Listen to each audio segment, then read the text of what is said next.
USL Championship Soccer brought to you by the Cheshire Inn. It is St. Louis FC against the visiting Atlanta United 2. Hello everybody, Phil Shane alongside Gary Bailey, and as we gear up for action tonight from Fenton, just outside of St. Louis, it is a big game for the homestanding St. Louis FC, Gary.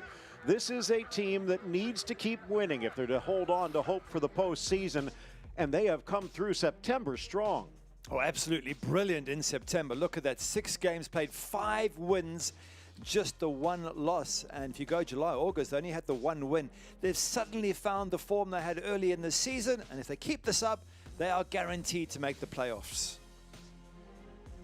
Now let's take a look at our player to watch tonight, brought to you by the Electrical Connection, and Tyler Blackwood has been one of the keys. He has 4 out of the team's 9 goals in September, so he has been the standout player. 28 years of age, started his career back at Queen's Park Rangers in the Championship in England, so he's a quality player, mature at 28. He is a danger if you are an Atlanta 2 fan. The London native coming over in his first season from Sacramento. But let's take a look on the other side of the ball, because it's been defense that has been the problem during the losing streak for St. Louis. So the keys to the match tonight brought to you by Fortinet. We look at St. Louis, they had 4 clean sheets in a row until the last game against Memphis, so they're tough, they're focused, and Thomas Gomez will be looking to have another clean sheet today and make it 5 and 6. For Atlanta 2, completely different story. 25 games since their last clean sheet. They're not doing their defensive responsibilities, and it's all up to Dylan Castanera to get his defense organized. Well, again, both of these teams with the possibility of making the postseason. Atlanta, mathematically, they pretty much need to sweep out. We'll find out if they're able to start sweeping tonight in St. Louis. But FC has something else in mind. USL Championship Soccer. St. Louis against Atlanta 2 next.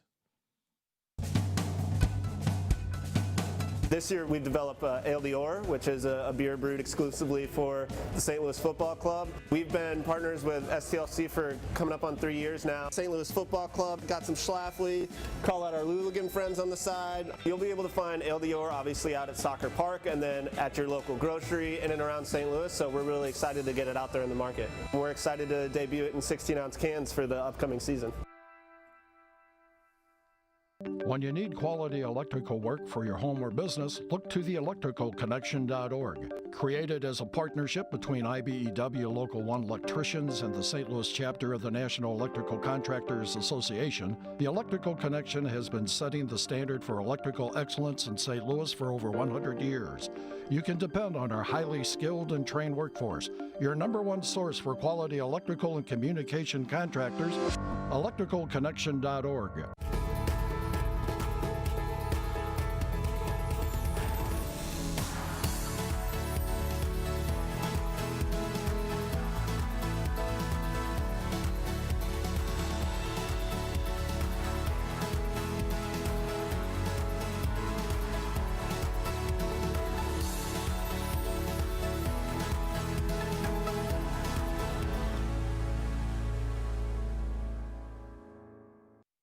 When you need quality electrical work for your home or business, look to the electricalconnection.org. Created as a partnership between IBEW Local 1 electricians and the St. Louis chapter of the National Electrical Contractors Association, the Electrical Connection has been setting the standard for electrical excellence in St. Louis for over 100 years. You can depend on our highly skilled and trained workforce, your #1 source for quality electrical and communication contractors, electricalconnection.org. And welcome back, just gearing up for the start of this one, and this match brought to you by the Cheshire Inn. And just take a look at all of those youngsters. Moment to remember for them, as this match for St. Louis has gone in front of a huge crowd. Some love coming from the St. Louis area, and one of the reasons has been the performance of a lot of these guys, especially up front, Blackwood and Gregg. Yeah, but 7 changes have been made to this St. Louis team that lost last time out, starting with the goalkeeper, Thomas Gomez, in for Jake Fenderson. It's actually easier to tell you who remains, and that is Fink and Kavita at centre-backs, Cicerone on the left-hand side now, and Tyler Blackwood. 4 remaining. Everybody else has come in to replace and revitalize this team that lost last time out. St. Louis lineup brought to you by Schlafly, as is the Atlanta lineup brought to you by Schlafly. And taking a look here, a little bit of a change. Normally a three-back team. They're going with four today and actually pushing Bello up into the midfield. Yeah, 3 changes from their last team selection, which beat Indy 11 2-1. Castanera in goals for Moore. Okonkwo comes in for Carlton, and Mo Adams for Bashti. It looks a decent side, as you say, a little bit of a change. They normally play 3 at the back. Tonight they're going with 4. Dylan Castaneda again between the pipes, and as you take a look at the start of this one, St. Louis, not quite the Zdenek Zeman all-out push into the attack, but you can kind of get an idea St. Louis will be going for goal from the outset. Eligio Araguin, the man with the whistle. Shane Kennard, Matt Rodman running the lines. Don Tebo is the 4th official here today. Just awaiting the whistle, and there it is. And they will launch it long. St. Louis in that green, white with the blue stripes, moving from the left to the right. The all-white with the peach trim for Atlanta United 2, defending the goal towards the right. There is the 5'5" George Bello, who packs a little bit more wallop than his slight frame might signify. One of the youngest goal scorers in MLS history last year. Now looking to prove his worth with the first team. Lawrence White rolling it out far side. Rolling it down, Metcalf into the attack. Camfeo trying to keep it in play, but can't. It'll be a throw in about box high for Atlanta. This is an important game, Phil, for both sides, especially St. Louis. They've just found their form back again in the last 5 or 6 matches, if you exclude the recent loss to Memphis 9-0-1. And they are on the verge of getting into these playoffs. But for Atlanta, too, they have got to win this. They've got to win virtually every game from now until the end of the season. But they have been in good form, and they could still do it. Mikey Ambrose swinging it far side, launched into the middle, cleared away just in case by Matt Boehner, putting it out for the early Atlanta corner.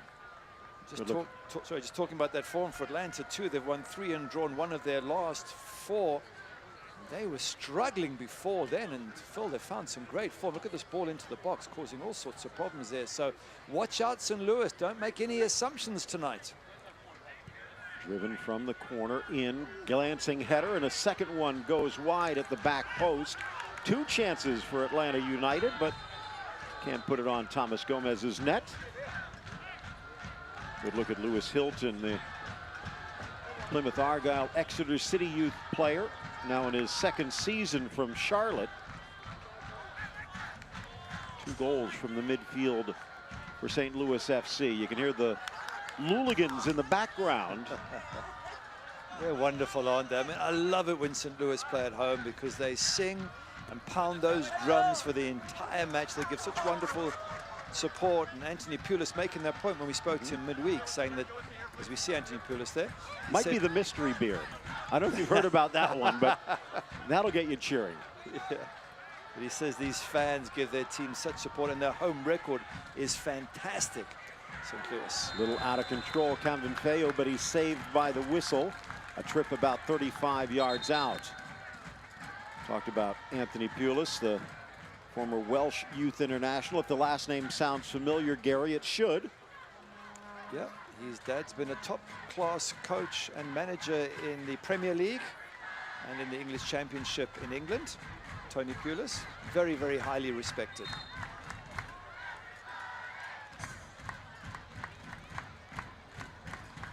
Hilton getting set to sweep this one in. The run towards the 6, carrying over Castaneda, the 24-year-old netminder. 18th start for Atlanta United 2. And you can see how quickly Atlanta likes to get into the attack. So that time, Mikey Ambrose actually pushing up ahead of Bello. I guess one of the advantages of having 2 left backs. Mo Adams pushing it wide right. And Atlanta will retreat. St. Louis coming in, 11 wins, 8 draws, 10 defeats, 41 points. Offense not really an issue. 36 goals. The problem has been defense, although they seem to have righted that ship over the last few. I think, to be fair to St. Louis, Phil, they had such an incredible US Open Cup run. They took their focus off the league, and somehow they just couldn't recover, and it's taken a huge amount of effort from Anthony Pulis to pull them around, get them back on track, and get them heading to the playoffs. Atlanta United 38 goals after their 8-6-16 mark, but 70 goals allowed. It's a foot race here, and flying in at the last moment, Bello to head it back to his keeper. In some ways that's understandable, because when you are an MLS reserve team, there can be so much flux, it's hard to build a chemistry. Something that Anthony Pulis mentioned to us again when we chatted to him. He said, you can't take this Atlanta 2 side lightly. They beat Indy 11 2-1 last time out, with a team with an average age of 7 years younger than Indy 11. He said there's fantastic talent in this team. They seem to have found a bit of a rhythm, and he said we're going to have to be very, very careful tonight and be in good form if we're going to come away with the 3 points. George Campbell, who also scored in that last game on that back line, 18-year-old prospect. A lot of people thinking he could have a bright future. Into the middle again for Lawrence Wyke. Manchester United youth player off to this near side for Mikey Ambrose. Tries to sneak it in, but blocked. And then a foul as they try to push out. Kyle Gregg brought down. Pulis, a very focused manager. 35 years of age, but obviously growing up in a managerial household, I think he's learned a few tricks along the way. Well, he's done a great job getting his team back on form. 4 wins in their last 5. And all 4 of those wins with clean sheets, so defensively sound. And that was the strength of St. Louis early in the season. They seemed to lose their way. And glad to say for St. Louis fans, they found their way back. Well, 13 shutouts in all competitions, 12 in league. Meanwhile, Atlanta, as you mentioned, seems to have been centuries since their last shutout. Was it 21 games, you said? I will get that number for you, because I wrote it down somewhere here. 25. 25 games. 25 games. The last one, Memphis 901 in April. They actually opened the season against Hartford with a clean sheet. And then that one just 3 games later, and they have not had one since. And that's worrying, Phil, because you've got to have responsibilities defensively, and you can't just attack, and that's what you obviously want to be teaching these young players. Overlapping run, trying to get to the goal line, spins across as Tyler Blackwood was ridden into the signboards, and out it goes for the goal kick.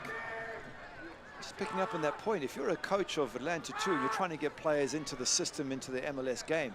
They have got to be defensively sound, defensively aware. It's got to be on their mind all the time. 25 games without a clean sheet seems to indicate these young players still haven't quite figured out their defensive duties. Perhaps they'll show us wrong tonight and they'll have a clean sheet, but the last 25 games, they haven't managed to do that. But as you pointed out earlier, they have been coming into their own. 4-game unbeaten streak with 3 of those wins. And prior to that, the 20 games prior, 14 defeats and just 2 victories. So at least for Stephen Glass, the man in charge of this Atlanta United 2 project, things seem to be getting better down the stretch. Sloppy touch to the inside. Flying out was Campbell, but he gives it up. Laid back, pushing up the wing is Boehner if they can find him. Cleared away past Dacre. Shot from distance goes wide. No problem for Castaneda. That was Lewis Hilton with the shot, and he's important in their team in the midfield. He's a dynamo. He creates problems, and he has shooting opportunities as this ball just pops out here. Let's see if it is Lewis Hilton. Yeah. And he's decent technique. Yeah, good technique, and a player who, when he's not playing, such as in the last game, they certainly miss him. Saw that field off in the background. This is a rather large complex. Scott Gallagher, one of the biggest, most productive youth teams in the nation, calls this home. Of course, the U.S. national team used to. Been around since the 80s. Anheuser-Busch Sports Park, and many games played here. Olympic World Cup qualifiers and the like. Ball stripped away, but Dakers can't hold on. A little bit of a tumble, and the foul is called. bit of risky defense there, and I just wonder, you know, with Wesley Daycaster, I just wonder if that's caught them out before. You were talking about that bad run they had. In that bad run, they got beat 8-1 by New York Red Bulls 2, 5-1 by Louisville City, and 4-0 by Birmingham Legion. Those are big, big defeats, and you would like to think that this team is maturing quickly enough to make sure it doesn't happen again. Well, although one of those points is that Birmingham, one of the teams St. Louis is battling for those final playoff spots in the East, so could be a pretty decent yardstick of where they are compared to Birmingham, and I guess where Atlanta is compared to where they were then. Ball rolled back and take us to the near side. Ambrose. Wide for Bello, back to Ambrose. Came up through the Bradenton Academy, did the El Paso native. Spent some time with FC Dallas before going to the University of Maryland and then turning pro. Moved over from Orlando City a couple of seasons ago to Atlanta. And he's one of those players that has been given some time from the senior roster. 10 minutes in, no score. Both teams have been pushing, although Atlanta seems to be content with possession in the midfield for now. Talking about possession and passing, Atlanta United 2 ranks 4th in the league in passing accuracy with 82.2%. So this team can pass, and already you've seen some lovely little movement, touches. Perhaps their defense isn't the best, but their passing and their ability to move the ball around seems to be excellent. And there you take a look, 64% possession, although it's actually been St. Louis that has been pushing a little closer towards the Atlanta goal. Talking about recent runs, St. Louis had been in a stretch with just 1 win in 12. But even though they've lost last time out against Memphis with a makeshift roster, prior to that they'd gone 5 straight victories. One of the reasons they've climbed back into the playoff hunt. And 2 of those games were against top sides. New York Red Bulls 2, who are currently top of the Eastern Division, and Nashville, who are right up there. So to beat those 2 teams as well means they weren't easy games. Sam Fink with a little backspin. Dakers running on to it. Brings it back to his left foot. Tries to drop it in. The youngster Campbell.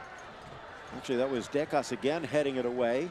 Driven in on the ground and off of Metcalf. Out it goes for the corner. Good work by Cicerone. Michigan native coming up that far side. This corner kick brought to you by Electro Savings. There you take a look at the upper reaches of the Luligans. Not much wind tonight, but let's see what's going on inside. And it looks as though Camden Fayou is making friends with Dylan Castaneda, and the referee not liking it. He's walking back into the goalkeeper. Wherever the goalkeeper goes, he walks into him, which really isn't allowed. That's obstruction, but good luck ref sorting that out.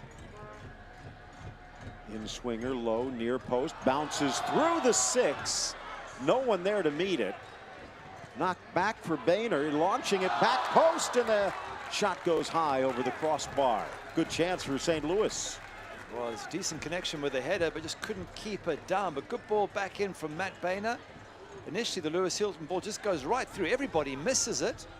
Gets recycled by Tyler Blackwood, knocks it back to Matt Boehner, sticks it in. Header coming from Faniel Kavita. Gets on the end of it, but just can't keep it down. Under pressure, St. Louis putting a press on. Atlanta trying to play out of it. And again, this is part of that learning experience. Castaneda just getting rid of it. Eventually, Ambrose tries to blast it up. Second effort on the header and then lifted into the midfield. St. Louis will win it. Their press forcing the turnover. Talked about Anthony Pulis, who's playing ball boy, driven across the 6, back post. Just touched away. Looked like it was Metcalf coming back. Another corner for St. Louis. The Scottish-born Stephen Glass. Again, his job, it's got to be hard for a reserve squad because there's actually 2 jobs. You do want to win anytime you step out there, but it's production. How do you make these players better in the long haul? And sometimes there's some hard lessons.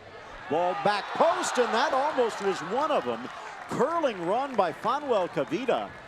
Gets to the end of the cross and somehow misses far side wide. Oh, it seemed easier to score than miss. He does great to get in the box. Let's give him credit first up. Good ball in. It gets knocked back here. Lewis Hilton, lovely ball in. He does great to get on it, and then he's furious with himself. It came off his shin, I thought, at the end. He doesn't make a good contact and puts a great chance wide. He already does have one goal to his name. That might have been an easy chance for a second. The Congolese native through Clemson. Bill Shane and Gary Bailey with you. Glad you've joined us tonight. USL Championship play. Take a wider look at the championship. Mentioned in the pregame, both of these teams alive by Atlanta. It's mathematically, and not exactly sure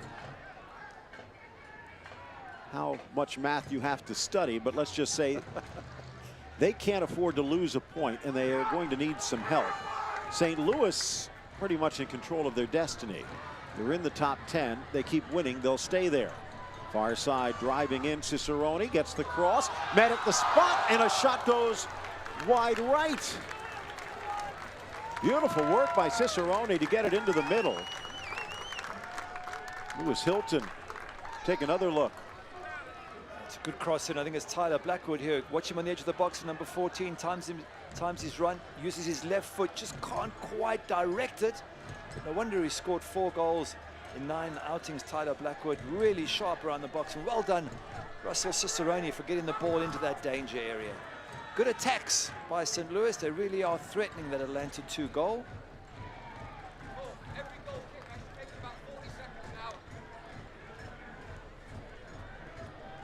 Sound like Pulis on the sideline with his stopwatch out. Are we positive he's not Alex Ferguson's son? Yeah. We often hear the coaches and what they say, and it's a little window into what goes on the touchline in USL Championship matches. Well, what he's talking about is just the delay from Castaneda to get the ball back in play, and Atlanta knows what St. Louis can do. Atlanta knows what St. Louis needs to do. So I guess even at the outset, Pulis thinks they're trying to shorten the game.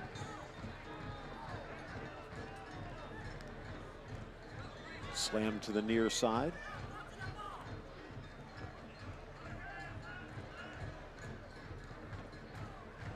St. Louis seem very happy to let them have it in their own half, just waiting to see if they misplace a pass, they can jump on it. Other than that, they're just saying, fine, you can keep it there.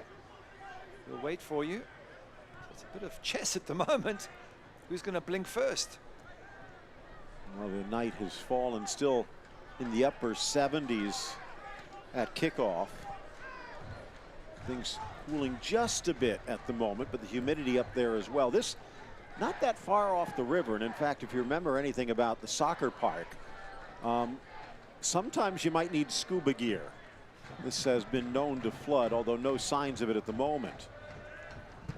Ball switched over to the near side, headed away by Boehner. Nice idea, says Bello. Back in '87, the U.S. beat Canada and Trinidad in the race for the '88 Olympics. A little bit later, as the United States kind of sensed, as they did later with the Columbus Crew Stadium when it was built, that this was a bit of a fortress. Pounded Jamaica 5-1 in their World Cup qualifying for Italia '90, then beat Costa Rica and a scoreless draw against El Salvador. Get to that in a moment. Back in for Wykes. Nice slotted ball for Bello, getting a chance to work on his offense. Cross to the back post, looking to settle, but it pops up.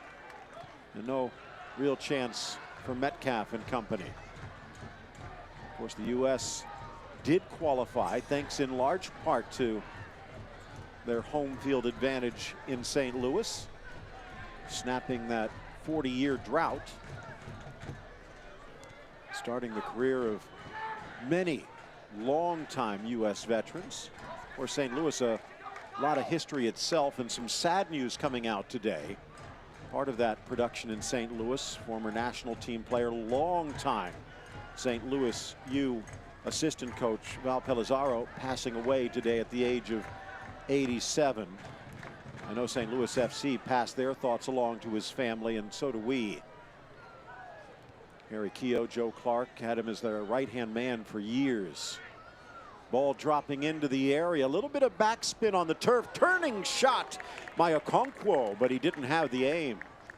It's a good turn and shot. Very, very difficult to get your aim straight when your back is to goal. Just shows you what a good striker he is. Big, strong, athletic man, but the ball comes up here and the defense don't deal with it straight away. Sam Fink's looking at Matt Boehner, and while they're doing all of that, Okonkwo turns and hooks that round. And I think Thomas Gomez is saying to them, be careful, guys, you can't allow such a good player time on the ball on the edge of our box. Again, with all of the shots going down at the other end, that possession, thanks to Route 1 in a way, almost resulted in the first goal of the match for Atlanta United too.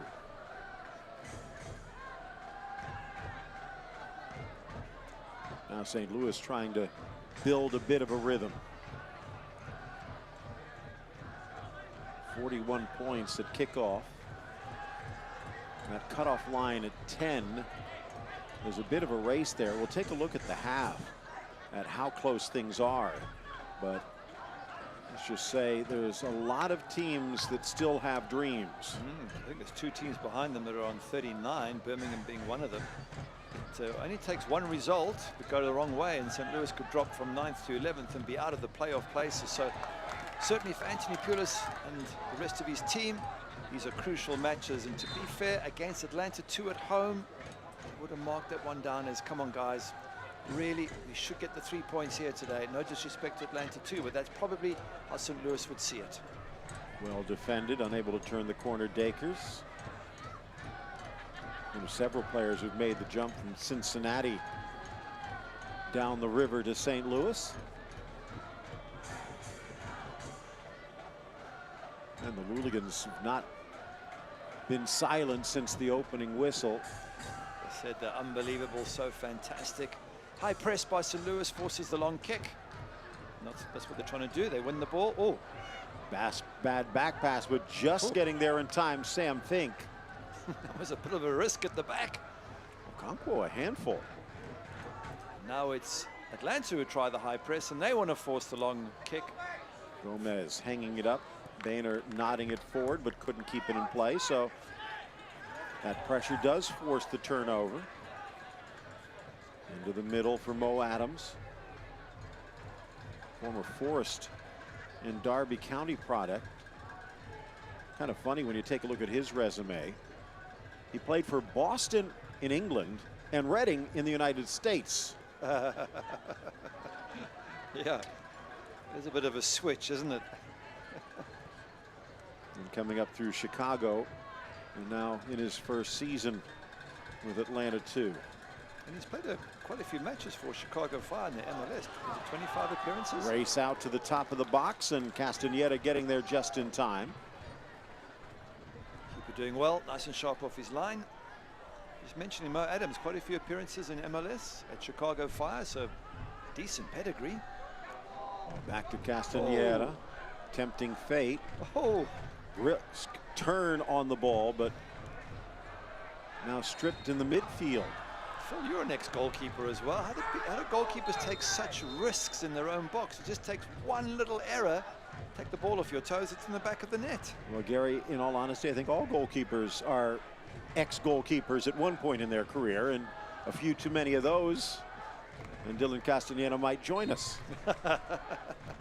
You love to have a goalkeeper that's good with his feet, but at the same point, you do not want to put your defenders in a bad situation. We've seen it at the top flight, and sometimes you do need a little bit of humbling. Ambrose on this near side. Former U.S. under-20. Rolling it back. 30 points for Atlanta. Starting to run out of time. This is one of their final 4. Bello controls. Overlap from Ambrose is on. Teenager drives to the middle. Little help from the veteran Wyke. Lovely play by Atlanta too. Comfortable on the ball. Good first touches most of the time. There you go, just got away with that one.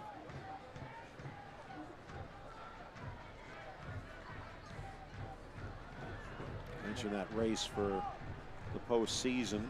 St. Louis did get a bit of a break yesterday starting the round. Charleston held at New York Red Bulls at 1 apiece. That's actually a good result for the Battery against the league leading Red Bulls, but it means 2 points dropped.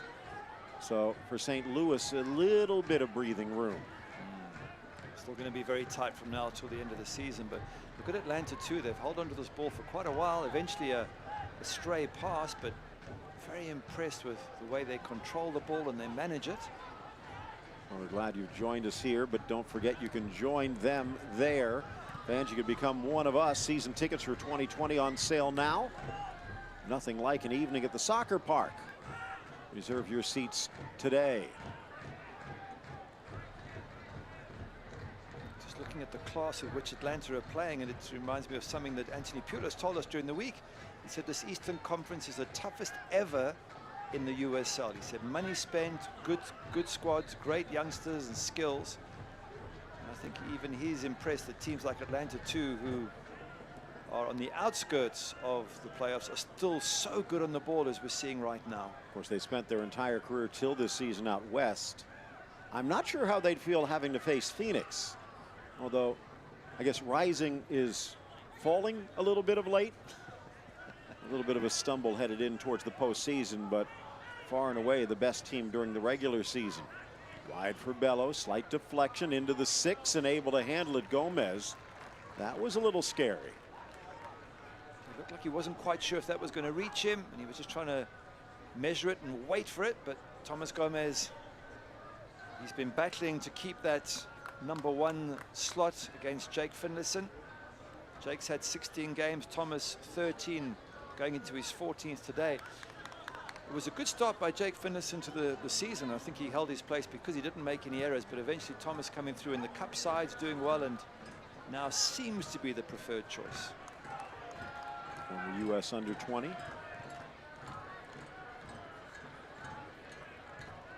Far side. Pushing forward. Now out for Bello. Charging in from the left flank against Boehner. Cuts back to his right foot, but left it hanging. Boehner with the touch. Atlanta will reclaim in the midfield. Ambrose. See if they can get Jose Hernandez involved again out on that wide right. Here's Campbell. Back for Decas, the former Motagua youth player. And one of the advantages of having a reserve team like Atlanta, chance to bring in a youth international, give him some time and see if it might be a worthy investment. Ambrose trying to keep it in, seemed to be bumped right in full view of the assistant on this near side. No foul, no argument.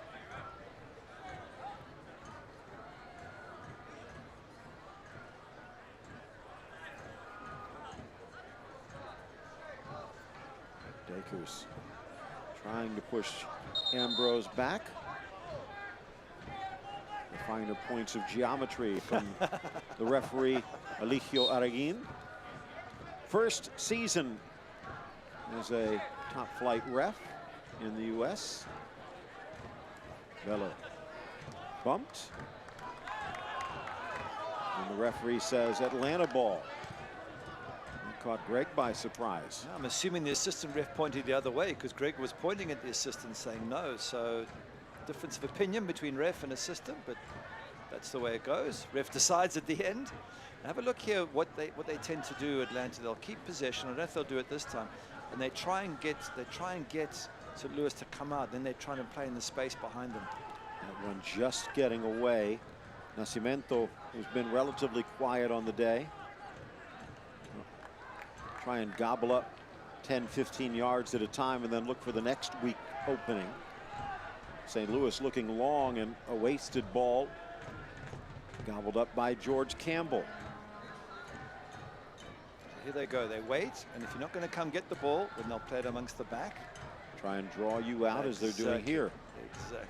All of a sudden makes those passing lanes just a little bit wider.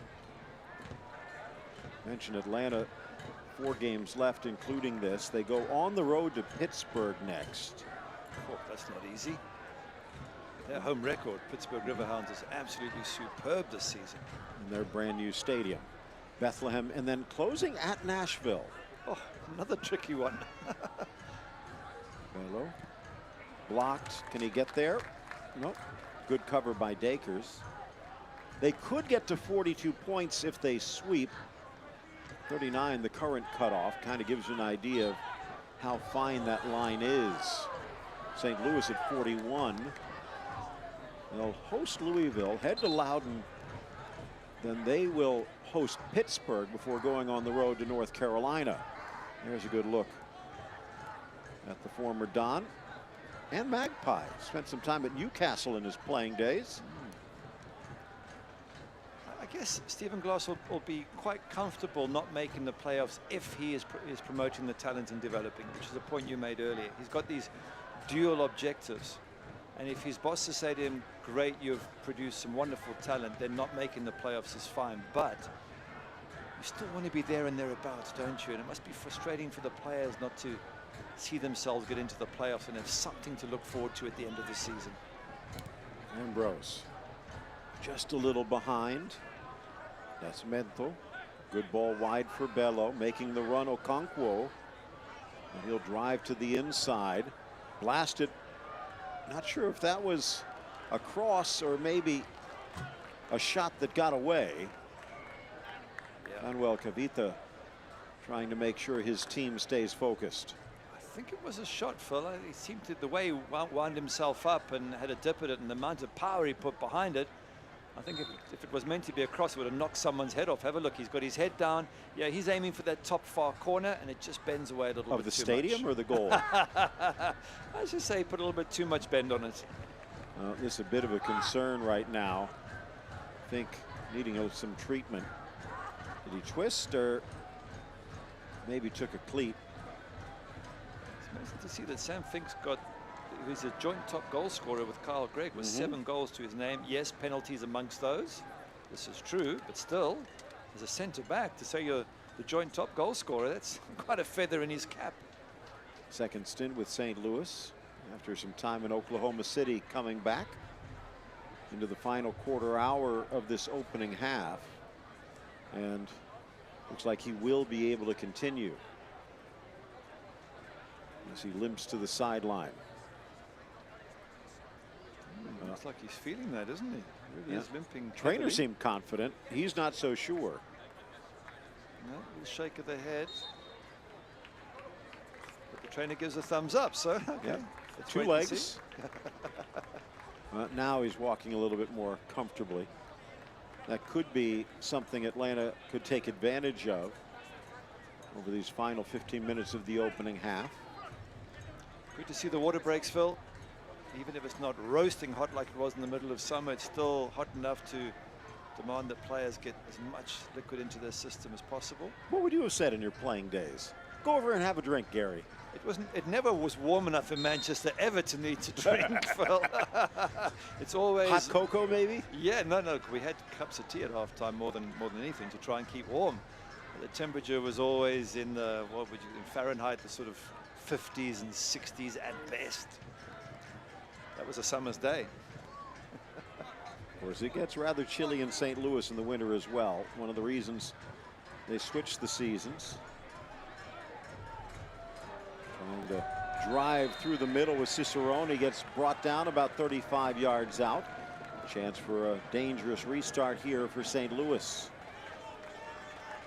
Lewis Hilton's so good on the free kicks. I mean, not very much you can score from there, but certainly he'll be looking out for Sam Fink. We saw Manuel Kavita have a few little half chances early on from crosses into the box. Bradley Camden-Feo is a big unit himself. And you've got the strikers. So a good ball from Lewis Hilton could cause Atlanta all sorts of problems. Flag still waving in the corners. Far cry from its peak, about 5,000 can fit in. And talk a little bit more about what's been going on with St. Louis FC. Camden-Feo leaves it.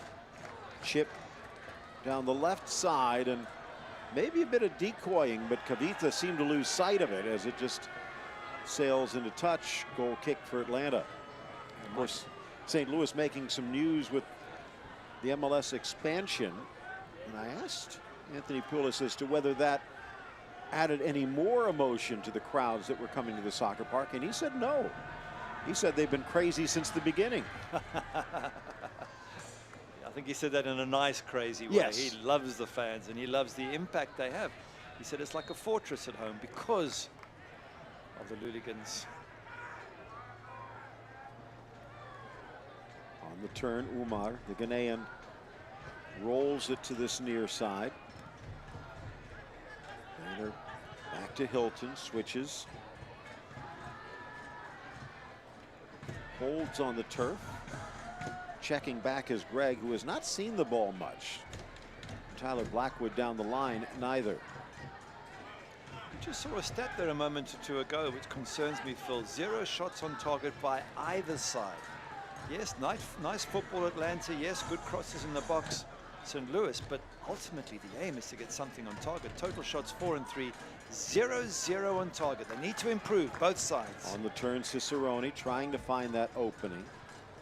As you pointed out, Atlanta needing to focus on defense. To this point, they have. And getting there before Blackwood could is Castaneda again. 10 minutes left to go in this opening half. The Columbia Lion making friends. Castanera battling it out with Brendan Moore, who made a bit of a mistake last week. Got away with it because they won 2-1 against Indy 11, but let a ball slip under his hands. And that's obviously given Dylan Castanera a chance to come in and say, well, hang on a second. If I can keep a clean sheet or put up a good display, maybe I'll keep the #1 job. Nice tackle. Dakers.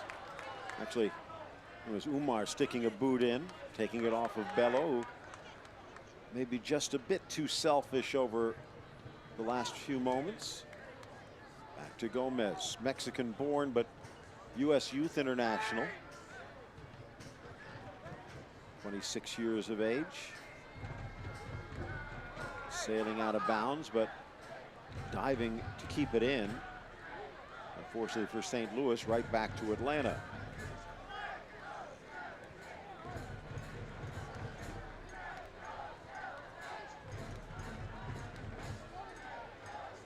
They do love their soccer in St. Louis and around. Across the river and the like. One of the hotbeds of the early days.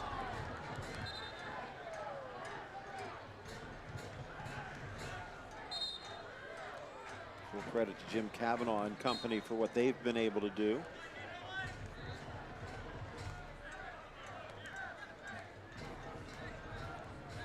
Bello again. Glass trying to move the pieces of the puzzle in place. Jose Hernandez coming over to this near side now. Kind of getting in each other's way. Fortunate bounce to Ambrose, though. Again, St. Louis very tight in defense. They don't come up too much, and Anthony Pulis saying that that's their identity. That's what they've been looking for. That's what they did so well in the start of the season, keeping it tight at the back, keeping clean sheets. Maybe it's genetic. Because his dad plays the same way. But that's what they want to do. They want to give nothing away and then hope that they can get a goal. If they can't, they'll settle for the 0-0. Yeah, that's going to be a free kick. And Anthony Pulis says that's our style. That's what works for us, and that's what we're going to keep doing. Mo Adams trying to get a little tricky and almost pays the price. But it will be a foul, and St. Louis being told to calm down. A warning. Can't tackle from behind like that. You did sort of come in from that. Let's have a look. Is it completely from behind? Oscar Umar. It is a little bit, isn't it? Lucky not to get a yellow card.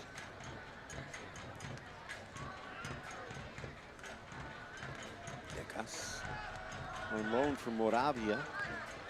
Near side for Ambrose.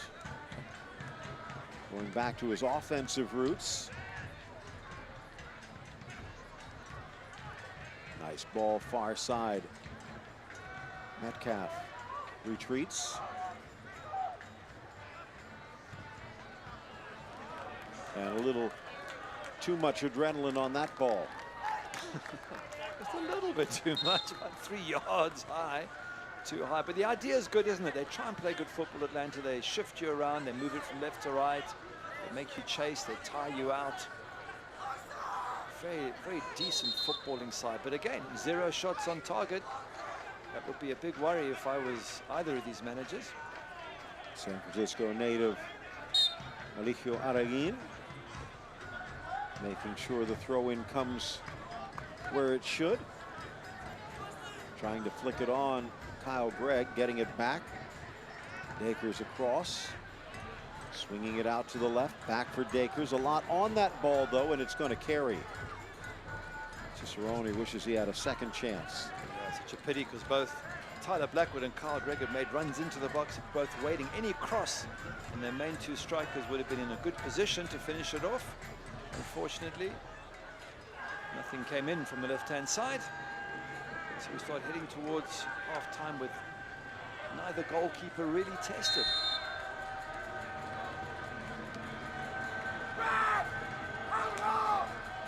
This is ridiculous. That's nearly a minute on 1 goal kick. Tony Pulis again letting himself be heard. 1 minute on a goal kick. Yeah, he said 1 minute, 1 goal kick. He's saying that the goalkeeper, Castanera, is taking way too much time to take his goal kick. He certainly isn't in a rush, the goalkeeper, that's for certain.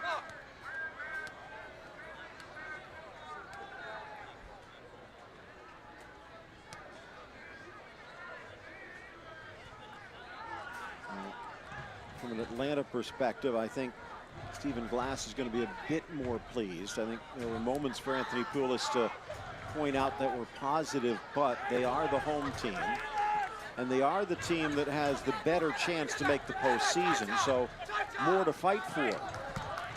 And they're having a hard time breaking through this Atlanta defense, which has been a bit porous this season, so some work to do. There was one chance though going back into the earlier part of the first half when Kavita was inside the 6-yard box, cross landed on his foot, and he sort of shinned it wide. That really has to go in the back of the net. If it does, then maybe we're looking at a completely different game. So St. Louis have had 1 or 2 good chances, they just haven't taken them. And we'll take a closer look at the way the Eastern race is. But there's a huge battle for not just the Eastern regular season crown, but home field advantage in the postseason. And then that 3-way race for the final 2 spots between St. Louis, Birmingham, and Charleston. As I mentioned, Charleston, even though it was a good result, it cost them 2 points against New York. But St. Louis might be on the verge of handing those 2 points right back. Here the collision that sees Hilton go down hard. Hilton just waiting for the ball, he bides his time, and White comes in and absolutely clatters him. And Lewis Hilton feels it, but he's got himself a free kick, and he's the man who takes them. Kind of wonder if that goes back to the English training grounds. He's used to that. If you grew up in England, that's just everyday activity when you're playing. Mentioned White coming through the Man U system. Hilton coming through Plymouth and Exeter.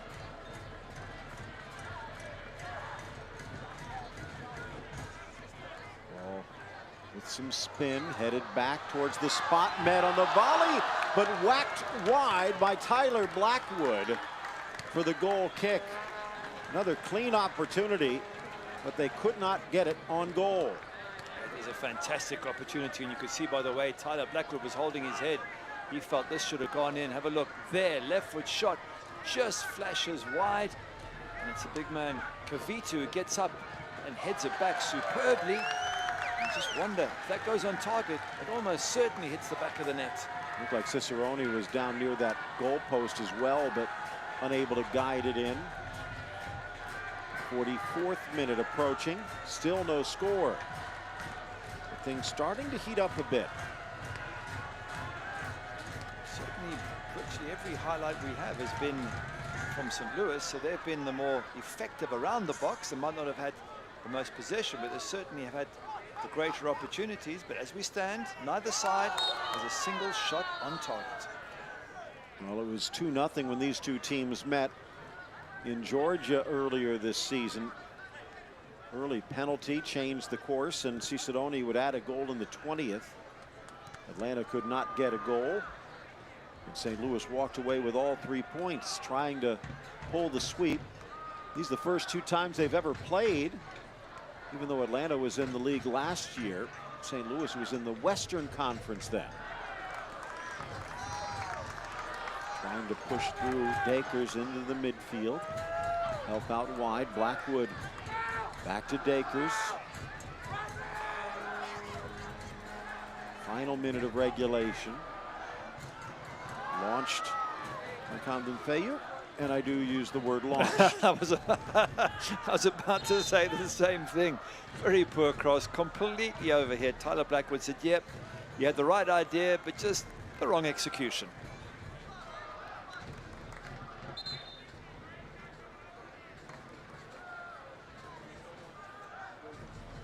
And this a bit of a concern. Jose Hernandez. Early we saw Sam Fink down, and just reading the body language, you could see he was hoping to get back into it. Jose Hernandez seems a bit more resigned here, taking a look at his left leg, especially the knee. Well, there's a couple of options on the bench. Amir Bashti, who played in the last match, he's available. Trainer signaling hold on to the bench, but they'll probably be loosening up. Although if there is a switch, probably would not come until the second half. Stoppage time presented by Paycor. Need more time in your business? Contact Paycor to handle your payroll and human resource needs. And there are 3 minutes that have been added, and it will start with Atlanta United 2 shorthanded. Well, Jose Hernandez gets some treatment. If he cannot continue, looks like he might be able to. They probably hold off on the switch until the second half, see if they could work a miracle in the dressing room. Looks like he might be able to play these last couple. Flipped on by Okonkwo, but out. And in comes the Venezuelan international again.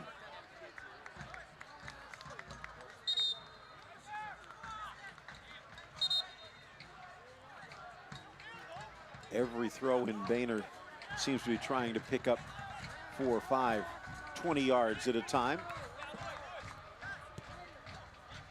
Umar back for Kavita. Former Clemson Tiger brings it back to the near side. Good pressure from Atlanta too. Nearly got turnover ball. Nice work by Hilton. Dakers and Umar looking to switch. Strong left foot. And here comes Camden Fayu. Paris born left back makes the strong run, but now the chip inside the box. Greg lays it back, shot blocked. I think it was Decas who got his body in the way. Back into the mix from Boehner, and Atlanta will clear. Camden Fayu again. He'll retreat all the way back to Kavita. Again, St. Louis knocking on the door, but they can't get in. Yep, they certainly have been knocking quite a few times in this first half. Good balls into the box. That seems to be their best weapon. Ball back for Hilton. Squares for Umar. Near side Boehner. Fink across. Only about 30 seconds left. Valuable time for St. Louis. Cicerone to the inside. Little chip for Boehner. Makes the run down the line, wanted it back. Can they get a shot away? Cleared. Nodded for Hilton, maybe one last chance, about 10 seconds left. Trapped into the corner, it'll be a throw-in for St. Louis.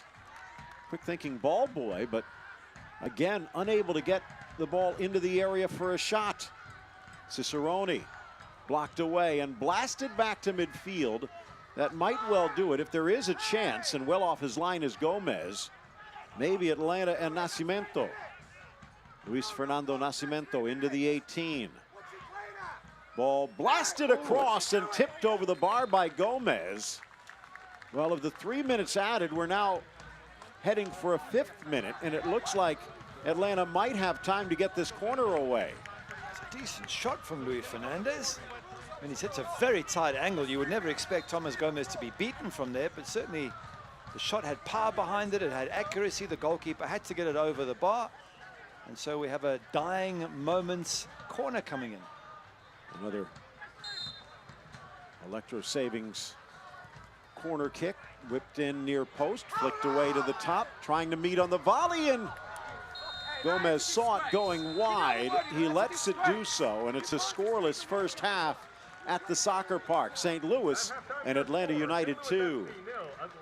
Yep, one of those frustrating first halves where really the number of chances St. Louis had, good chances. They should have scored, and I think of Kavita's chance from 3-4 yards out. That was a fantastic one. Tyler Blackwood's had a couple of opportunities as well, so Atlanta will feel they've missed the chances. But don't write off Atlanta. Sorry, St. Louis have missed the chances, but don't write off Atlanta too. They've played some nice football at times, and they threatened as they did in the last couple of minutes there. Well, the score at the half brought to you by Electrical Connection. St. Louis 0, Atlanta United 0. Stay with us.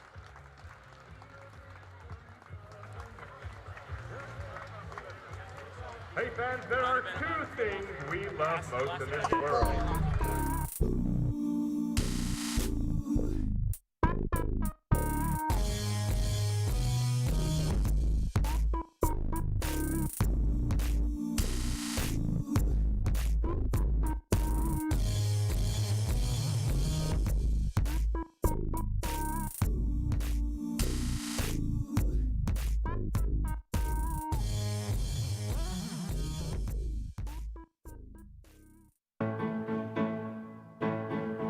Junior programs, basically there's two sides of it. There's a rec side and there's a select side, and basically it's for ages 2 to 12.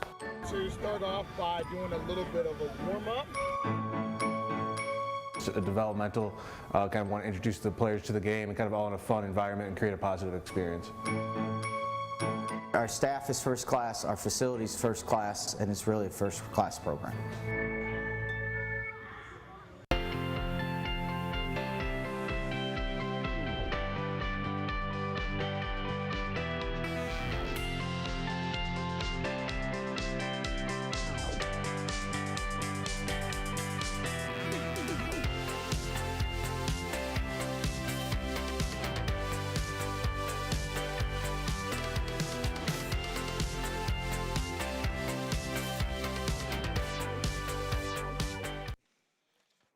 Gonna get some apples. That's Tonight's fantastic. Here halftime we go, sponsored two by for two. Electrical All right. Connection. What's your name? No score Brian at the Weber. break. St. You Louis feeling good FC after and that first attempt? Atlanta Pressure. United Hold it 2. back. And Gary, All thoughts right, on the well, first half? see what you can do. Yeah, frustrating, especially if you're a St. Louis fan. There was enough chances there for them to have scored, headers. Kavita's chance from 4 yards out. Lewis Hilton had a couple of shots, Tyler Blackwood as well. Nothing happening, and they need those 3 points. 1 point might be okay in the long run, but if you're a St. Louis fan, you want all 3 points here tonight. Well, there's still perhaps something off the bench, and the move from Medellin to St. Louis, Missouri has been a great experience for Carlos Restrepo. Now that he has St. Louis FC to call his own, nothing short of perfect. And he explains in tonight's edition of our season ticket members spotlight.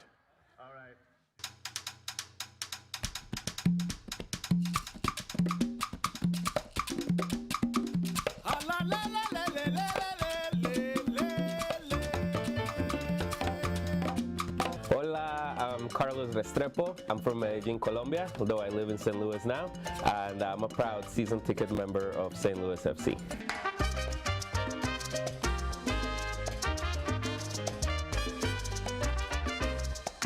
I love everything about my life in St. Louis here, but having a soccer team is what really locks it in for me.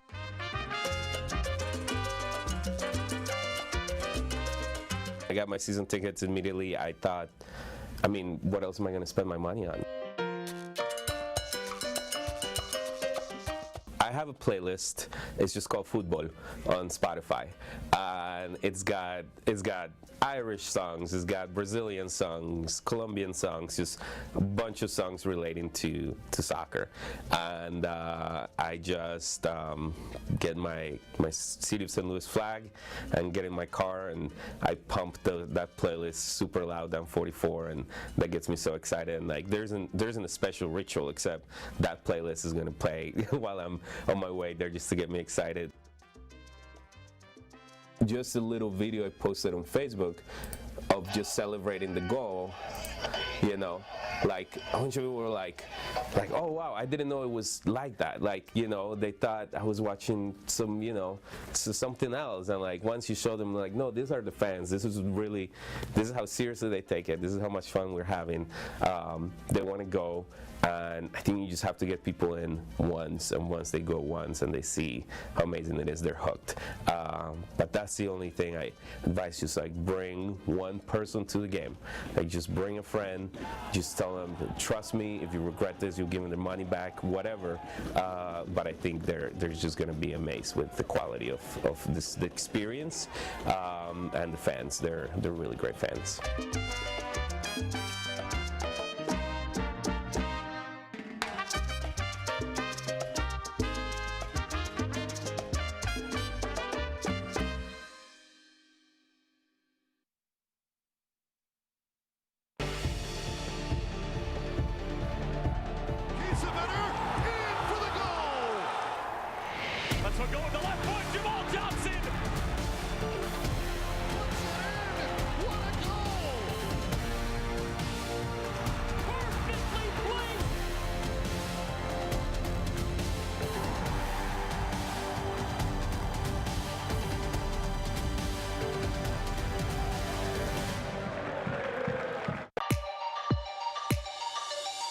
To splice this New York defense with a curling effort. That's incredible.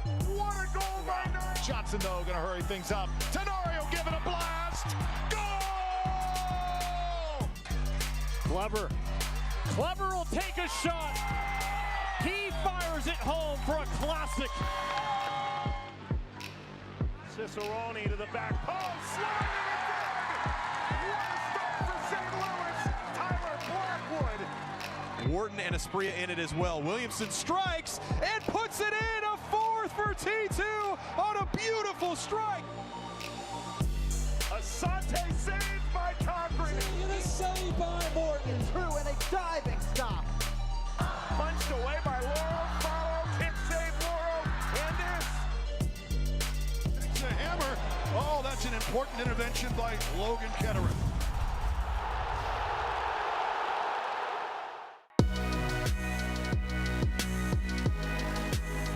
On, Klaus fires, and back of the net, Paul Klaus. Find one here, ball swept in. Headed on, up and in, and just like that, Toronto answers. Ball played forward up the side, Moon trying to drop it back. Tries the left-footed shot and finds the back of the net. Nick Moon, in stoppage time in the first half, breaking the deadlock. Rayo now. Rodriguez going for that top corner. What a save by Silvestre. The midfield for Richmond. Calls for Wheeler Amanu, and a shot saved by Fitzgerald. Still around the box for Chattanooga. The shot by Caparelli's pushed aside by Herrera. Austin Amer.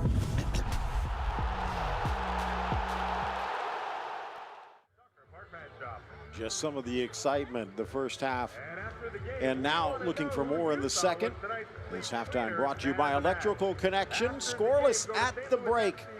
Not the only thing going on in the USL Championship. Plenty of news to focus in on as we gear our way towards the postseason. And as you can see, Alan Koch named the head coach of the Switchbacks as they're trying to make a push towards the postseason. 8 teams are in, and as you take a look how tight the race is in the West, 5 spots still up for grabs in the East, Gary.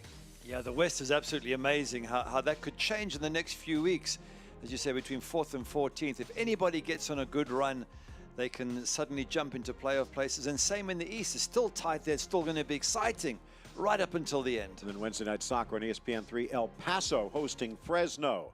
Take a look at some of the other action coming up on ESPN+. Swope Park against Birmingham. That's a big match for Birmingham. Need to get 3 road points. Loudoun United against Pittsburgh as well.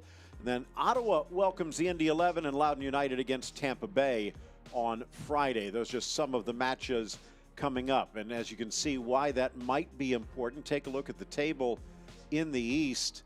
And look how tight that is. Red Bulls started in first, but dropping 2 points to Charleston cost them 2. And then down at the bottom, St. Louis just on the right side of the cut. Yes, they are 3 points ahead as it stands against ahead of Birmingham Legion. Birmingham themselves, same number of points as Charleston Battery. So, you know, that could all chop and change in the next few days. And if St. Louis went on a bad run, they could get dragged down. So everything to play for. Points so important at this stage of the season. And those 3 points could be gobbled up on the Monday encounter for Birmingham. St. Louis holding on by a thread. They'd like to try and rope in a few more points. This halftime brought to you by Electrical Connection, and more to come from the soccer park in St. Louis. St. Louis FC 0, Atlanta United 2-0. When you need quality electrical work for your home or business, look to the electricalconnection.org. Created as a partnership between IBEW Local 1 electricians and the St. Louis chapter of the National Electrical Contractors Association, the Electrical Connection has been setting the standard for electrical excellence in St. Louis for over 100 years. You can depend on our highly skilled and trained workforce, your #1 source for quality electrical and communication contractors, electricalconnection.org. With the opposite foot, and then when I say make it bigger, it just means get a bigger V. I think it's really important that they get feedback on what they're doing correctly and what they could do better, letting them get the repetitions over and over and over again and making sure they're doing it right. Powerful locked ankle touch with the inside part of your foot. This is my opportunity to help them get better and teach them, and that's what I spend most of my time during training focused on, is improving that overall technique.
Halftime scoreboard brought to you by Electrical Connection. Still at zeros.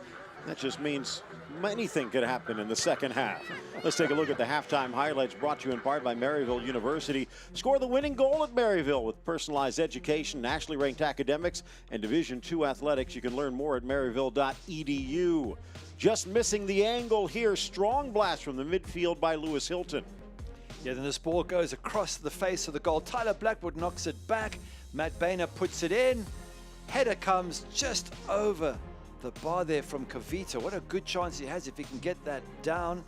And you're going to see another ball from Lewis Hill. Now this is the one, Kavita, come on. You're 3 yards out. He knows it. He's furious with himself. It sort of comes off his shin there and not off his foot. He can't believe he missed that. Best chance of the half, that was. And then Tyler Blackwood once again, very quick with that left foot to hook that one. So chances falling all for St. Louis until this at the very end here. The ball's going to come across. Oh, this was to the big man who turns and hits it. Absolutely excellent striker, Conco. Just wide there. And they had 1 and 2 little chances, did the visitors Atlanta too. This one here is a strike from the left side of George Bello. And as you said, just put a little bit too much curl on that one. Ended up someone near the corner flag. Another good ball in from Lewis Hill. Another header.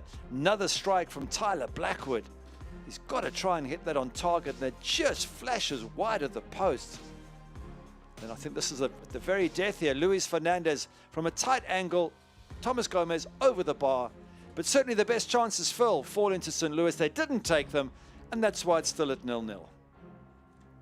Well, you've known how that works in this beautiful game, Gary. You don't take your chances. It can come back to bite you. So let's see who gets bit in this second half.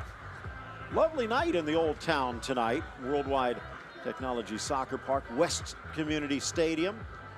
So much history Will there be more made for St. Louis FC tonight? Trying to stay cool, Tomas Gomez. Hasn't had too much to do. There's that one sort of shot just before halftime from Luis Fernandez. Other than that, but he knows, as you quite rightly said, now you can just get one chance.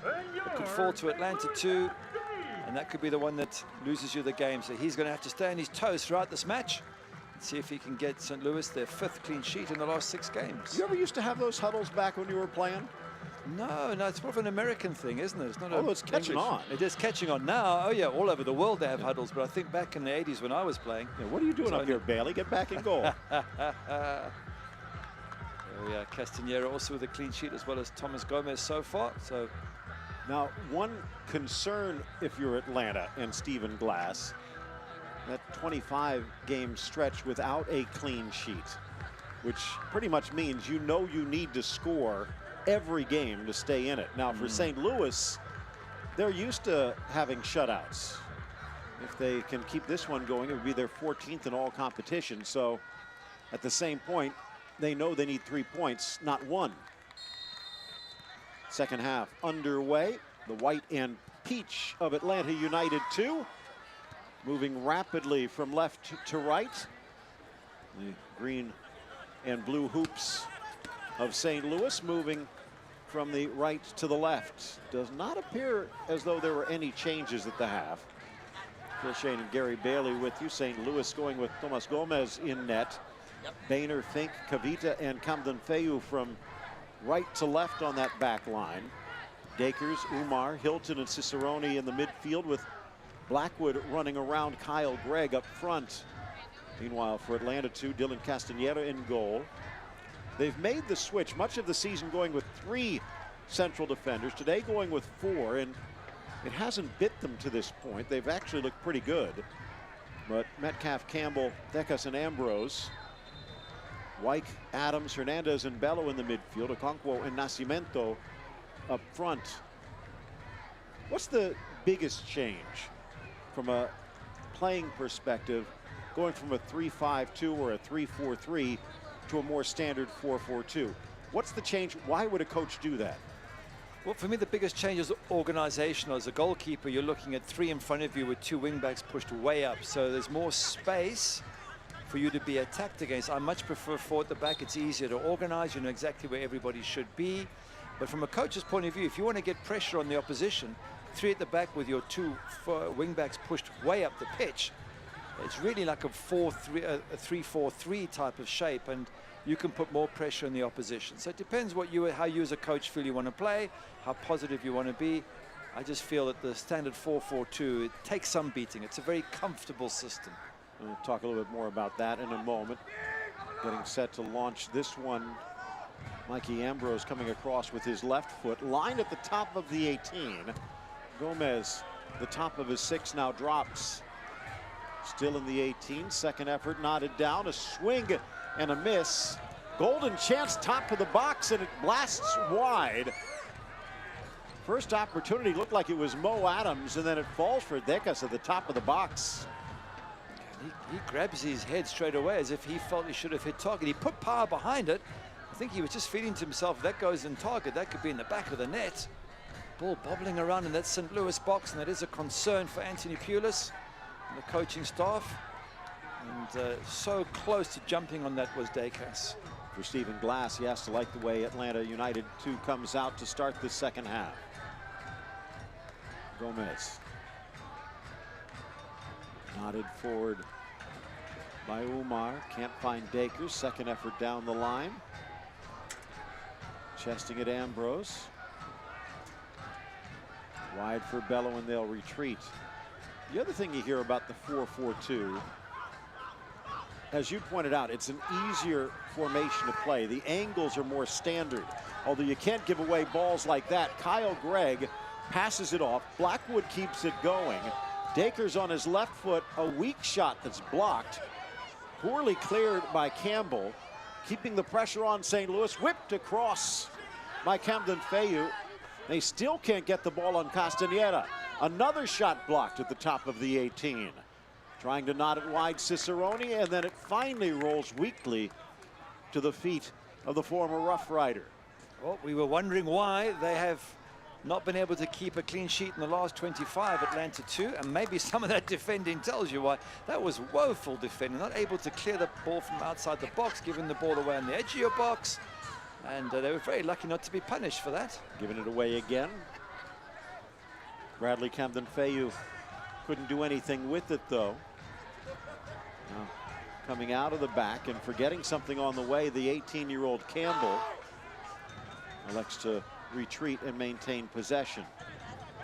But again, from the 4-4-2, it's more obvious angles where your teammates would be, more standard lines, and maybe that's also one of the reasons, just to match up with St. Louis and their 4-4-2. It could be that. It could be that the players are more comfortable with that system. It could be if you're Atlanta 2 and you're trying to make the players better, it could be that you need to change the system on a regular basis just to make them used to every system. But if you grow up in a 4-4-2, it's just an easy system, you know, where everybody is, where they have to be. Some of the other ones, sort of 4-2, holding midfielders 3-1, they're just almost variations on a 4-4-2 in one sense or another. But 3 at the back is very, very different. It does take some getting used to. And as you can see, the 2 center backs staying back in Campbell and Decas, Ambrose and Metcalf pushing up a bit. Other people just point out, as soon as the whistle blows, you can throw the numbers away. It's also true to some point. It's something that Anthony Pulis will be thinking of here as he goes into the second half. Is he doesn't need his team to play pretty soccer. He doesn't need them to even play good soccer. He needs them to get 3 points. That's the most important thing here tonight. Bello dragging it forward. That's whistling across. Coming up is Metcalf. Into the back post, but Okonkwo no chance, headed clear. On the volley, just over the crossbar. Hitting net, but on the wrong side. Not a bad strike. Mikey Ambrose. From distance. Yeah, good effort. But it's going to take some strike to beat Thomas Gomez from way outside the box. Well, earlier, Gary, you talked about the victory over Indy 11. Impressive win. They had the lead thanks to Campbell, but Indianapolis tied, and at the hour mark, it was Andrew Carlton, thanks to Luis Nascimento's setup, who scored the game winner. 4th straight game with a goal for the Atlanta United phenom. The problem was he also ended up getting a yellow card, his 5th of the season, so he's not available today, and I think they could probably use him. Anthony Pulis, in his chat with us, saying that he was quite relieved that Carlton wasn't playing. He said he's definitely one of their better players. So too, Luis Fernandez, and he had some nice things to say about young George Bello at left midfield. He said those are the 3 that stood out for him.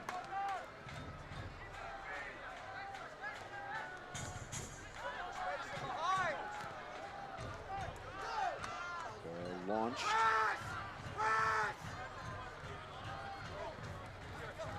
A little trickle on this near side. Okonkwo leaving that center channel, and now he'll move back into position. Bello cutting to the inside. They're giving him that drive, hoping he tries too much, and this time he does again. Obstructed, and the pass falls for Cicerone. A lot of space on this near side for Greg. Tight angle, though, tries to drop it back to the spot, but splits his teammates, and Atlanta United able to get it out of danger. Good counter-attack by St. Louis. Had lots of space to play into. They nearly managed to break through, and Carl Gregg just not able to get the ball to another green shirt. That's what they thrive on, St. Louis. They defend well, and then they counter-attack at speed.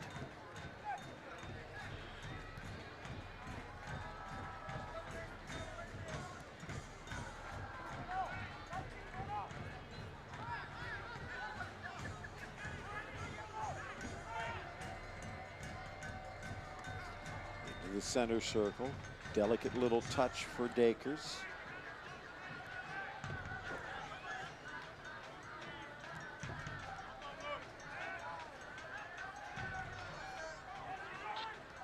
Back to Castañeda.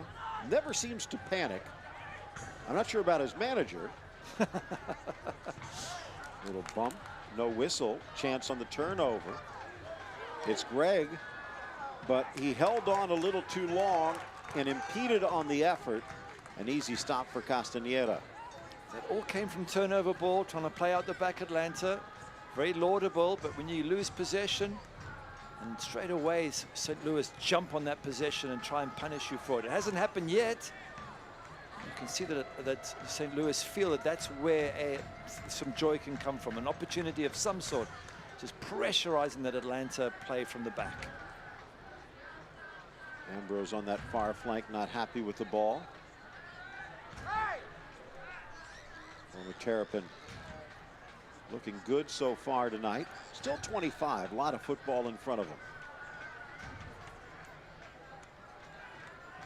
Looking long.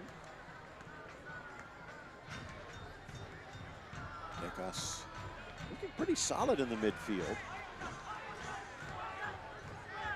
Quick thinking Castañeda, and there's some space. Metcalf motoring.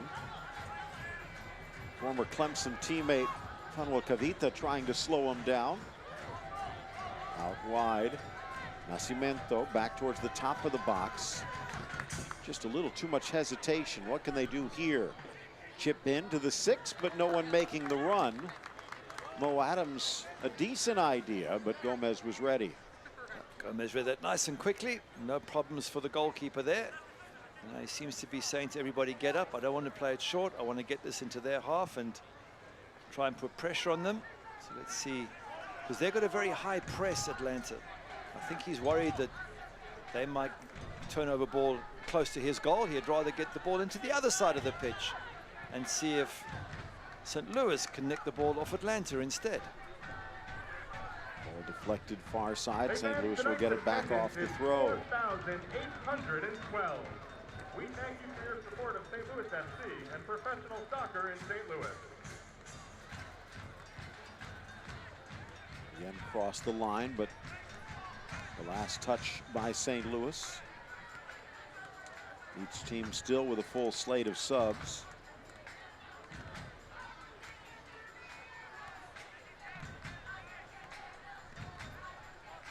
Going to be a bit frustrating for Atlanta. Again, all that possession, all that passing. Have not been able to get a clean shot on Gomez. And then for St. Louis, maybe a bit sloppy here or there, but they've had their chances, just have not been able to even get it on net for Castañeda. They've had a whole bunch of chances, to be fair. I mean, Cavita, we've mentioned it a few times, but his one off his shin from 5 yards out, that certainly should have hit the back of the net. But Tyler Blackwood's had a couple of shots fly wide. There's been a few headers in the box. Lewis Hilton's had a shot or two, so it hasn't quite worked out for St. Louis yet. But if you were to bet on somebody scoring, you would think St. Louis's effectiveness around the box would mean that they are the most likely to score.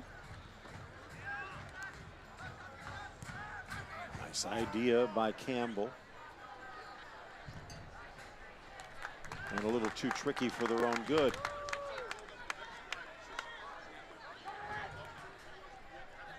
Well, the hour is coming. Which man will step up? In for Adams. Trying to drive inside. Okonkwo lays it off. Shot to the near post. Coming all the way across. Mo Adams, but could not get it inside the pipe. It's a poor strike, isn't it? They've done so well there.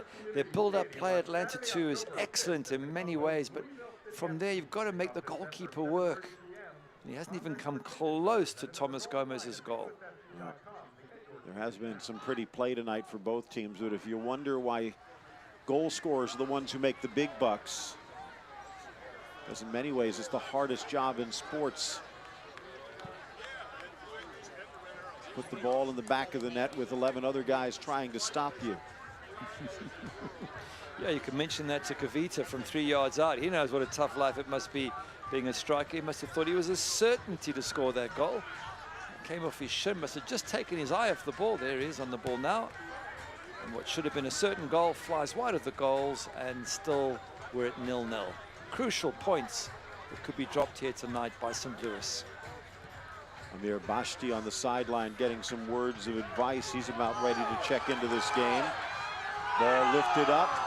As coming off his line was Castaneda, but the shot sails over the crossbar from Cicerone. Great skills, Phil. When that ball comes, he uses the back of his heel to flick it on into his path, and then early hits it to chip Castanera. Have a look at this moment here. There, the flick with the back of the heel, and then he goes to chip it over the goalkeeper. Everything's brilliant up until that stage. Execution of the chip, just not 100%. It would have been one of the goals of the season if it had pulled that off. Great first touch, great setup, and nearly a great chip. Another water break right now. Again, mentioned the temperature about 73 degrees. Looks like there's going to be a substitution at this break as well.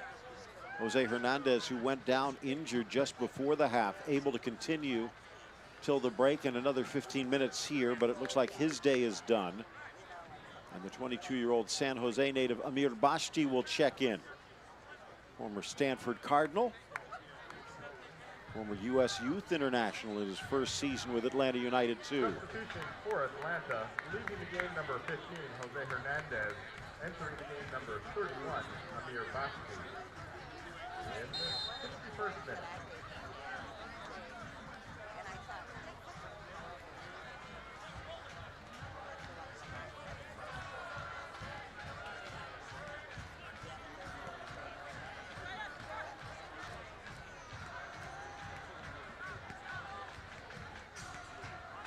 Castaneda sending it out to the midfield. Is there a goal in this one? Blackwood battling, but it's touched to the near side for Metcalf.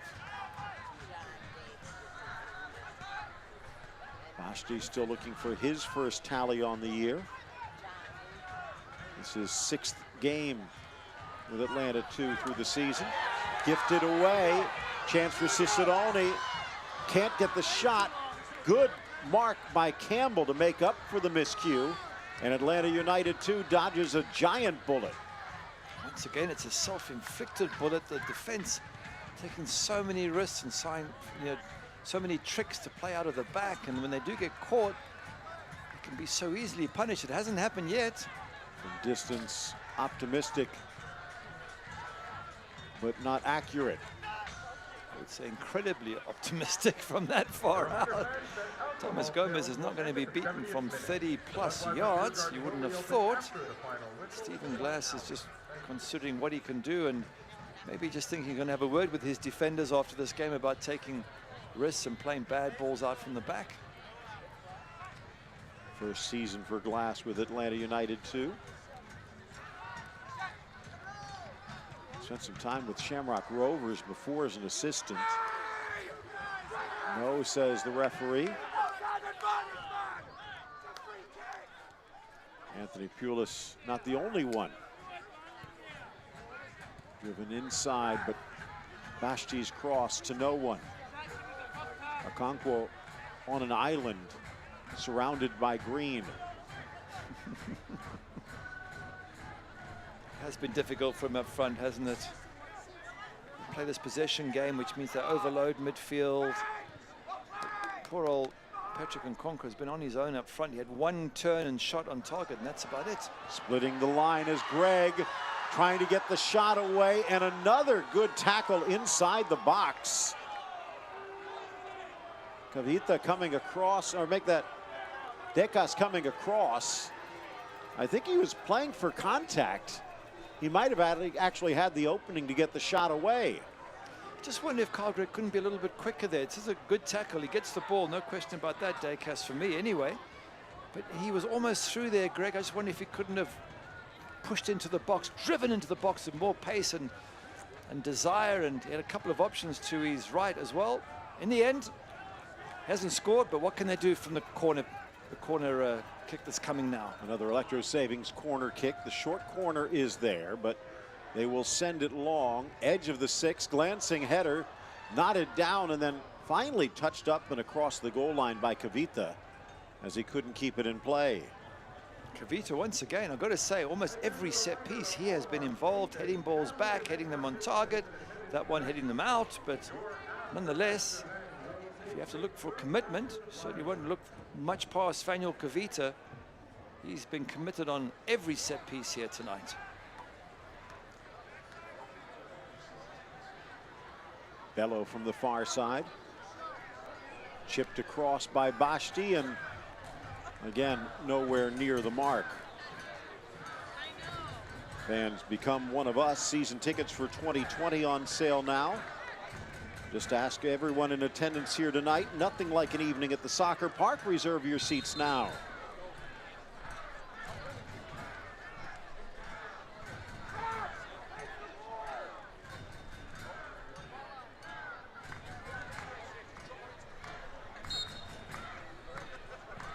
Not the new rules yet,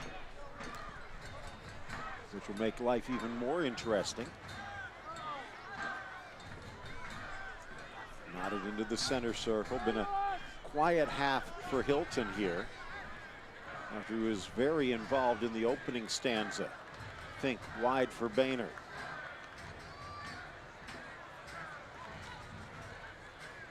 One of a few players spent some time with the Michigan Bucks. Did Boehner, former Bearcat.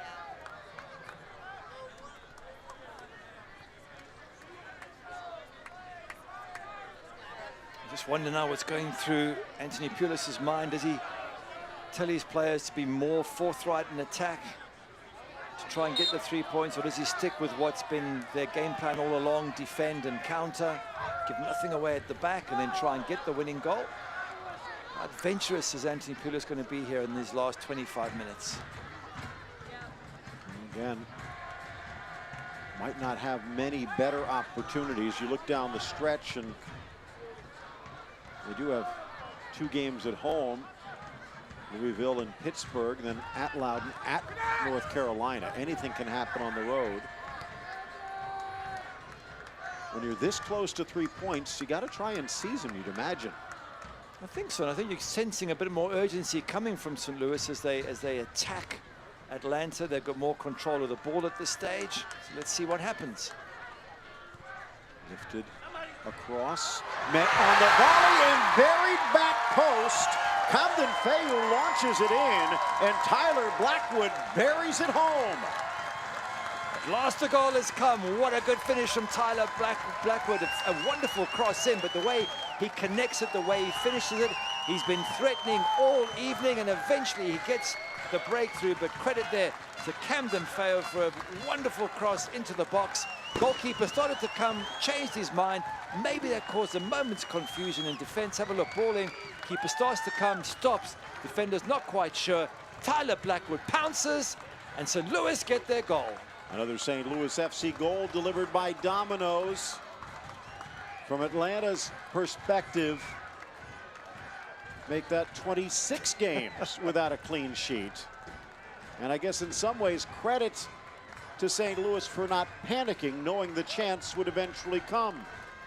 Still a long time in this match, though. Still a full quarter of it to go.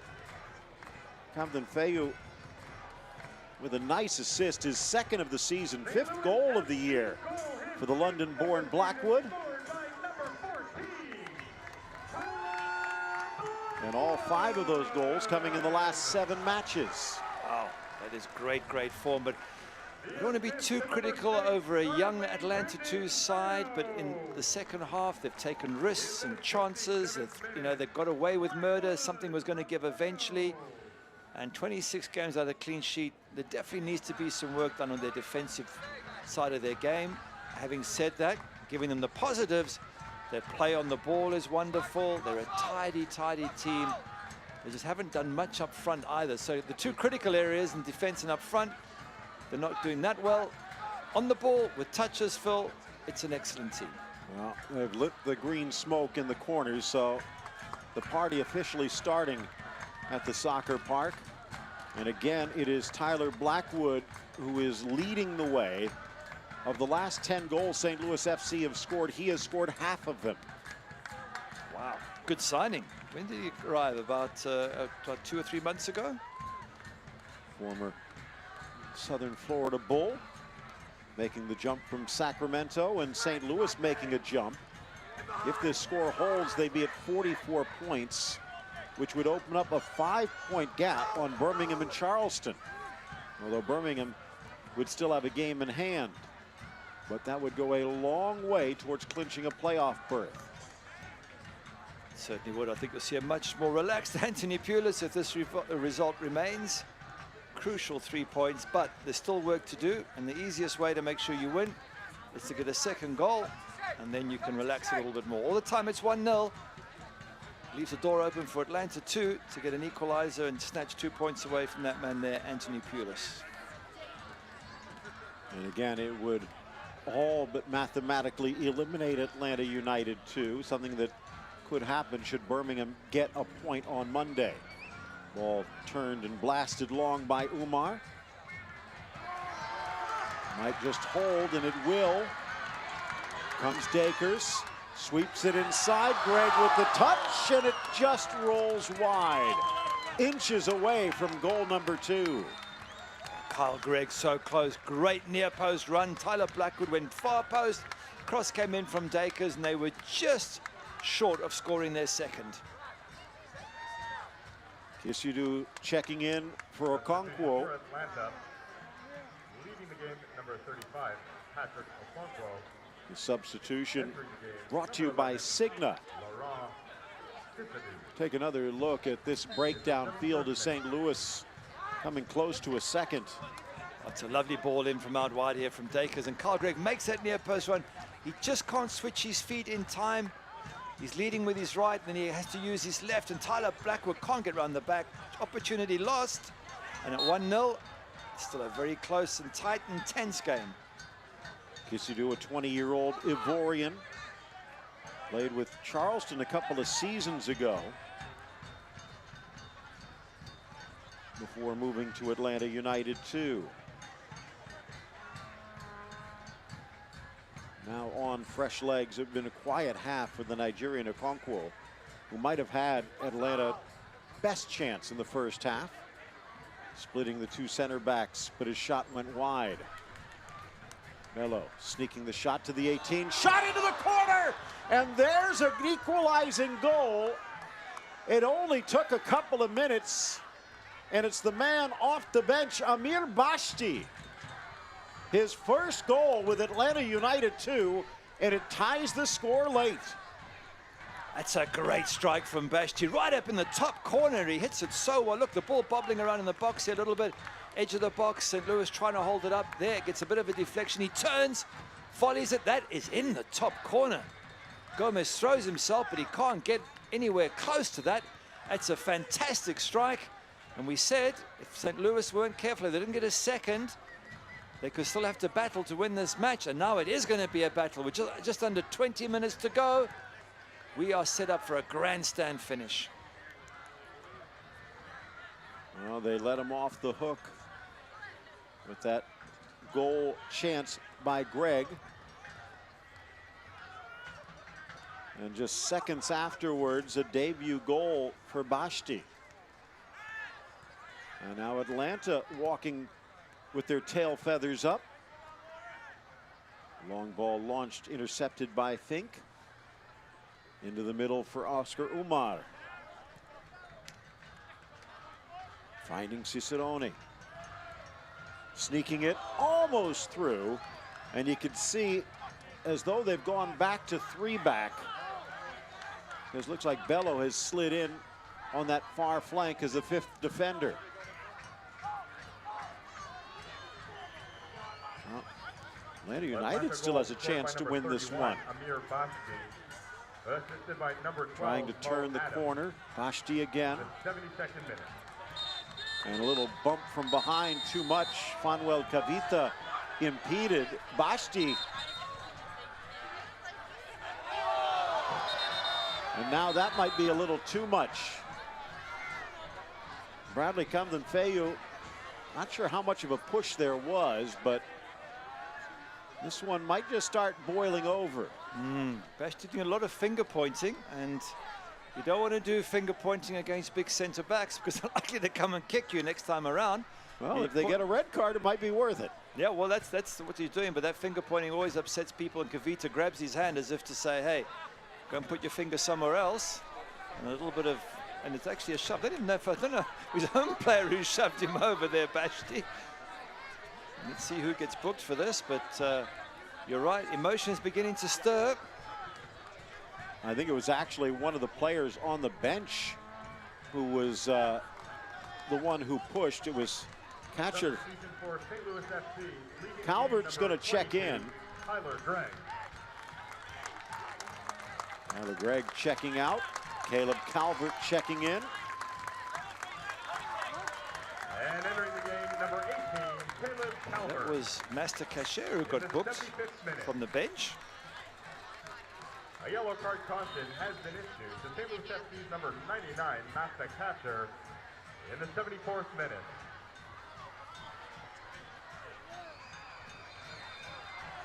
Now a collision, 2 players down.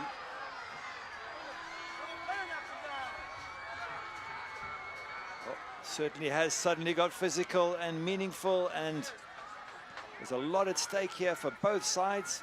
Atlanta 2 still want to remain in the hunt for the playoff places. And they're excited the fact that they can now perhaps get 3 points, having got themselves back in the game. St. Louis are frustrated that they were leading and maybe should have gone 2 up, and now it's 1-1. So, yeah, I think tempers are going to be on edge here for the next 15 minutes.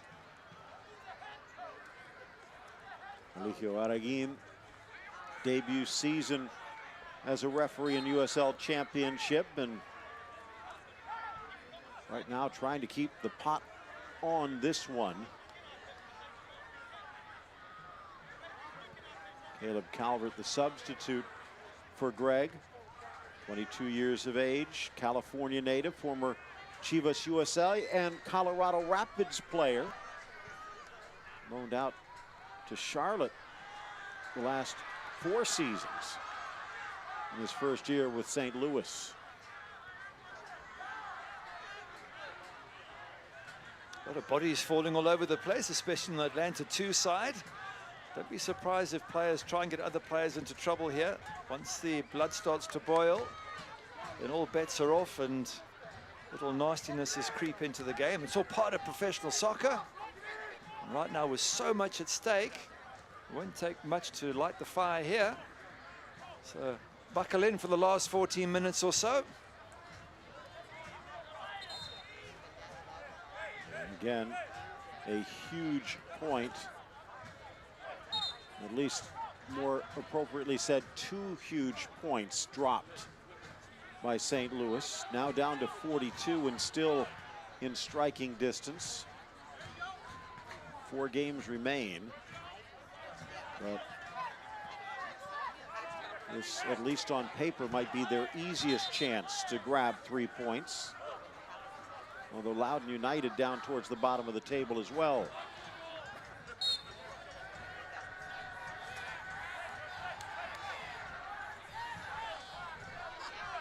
Banner with the throw. Touched into the middle by Umar. Dakers keeps it alive. Back to the top of the box. Shot across. Bobbled by Castaneda, but he's going to jump on top of it. Blackwood again causing problems.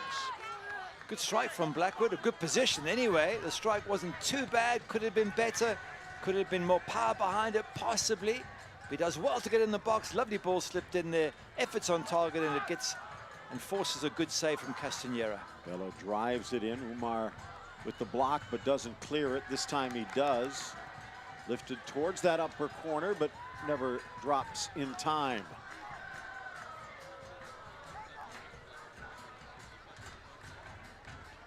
Cassidy trying to find goal. The drumbeat continues from the St. Louligans. You could say they're having fun, win, lose, or draw, but a little more fun with 3 points in your pocket. I think they drive their team on. They just keep singing all the way to the end. I guess they believe that they can support their team. And how many times have St. Louis scored late goals because they have such wonderful support behind them? And let's see if they can do it again this evening. Ambrose Atlanta again with its foot on the throttle. Near side, Metcalf. Trying to spin and turn. Kissidou lays it off. Ambrose far side. Edge of the 18. Swings it across, staying in the 18, knotted down, but no one moving for it.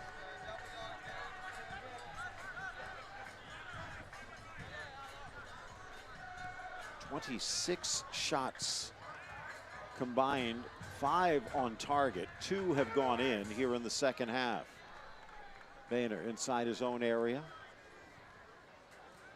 Atlanta can't control, and right back to St. Louis FC.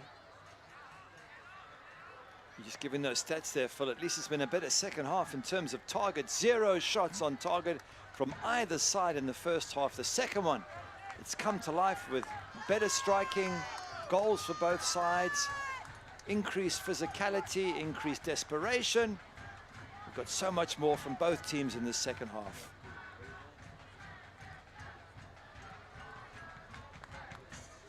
Far side, right near midfield. Atlanta trying to build. It kisses off the heel, and what does a manager say to the substitute? Go out there, make something happen. Amir Bashti has. Oh, wow. What a strike it was as well. Brilliant. Golasso even.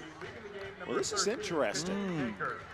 Because Kasher coming in with a yellow card already to his name. Sometimes managers don't want to risk it, but after that little altercation with Bashti when he was still wearing the penny, but Anthony Poulos sticks with them. Daker's day is done. Maybe Anthony Poulos thinks that they can continue the little discussion they were having on the pitch. Maybe he can get into the face of Amir Bashti and wind him up. So maybe there's a different point of view there, but I agree with you. It is risky when you send a player on who's already on a yellow. Mazda Kasher, 6 foot, 23-year-old Algerian. That's the second sub for St. Louis, each team with 1 remaining. And that substitute brought to you by Cigna.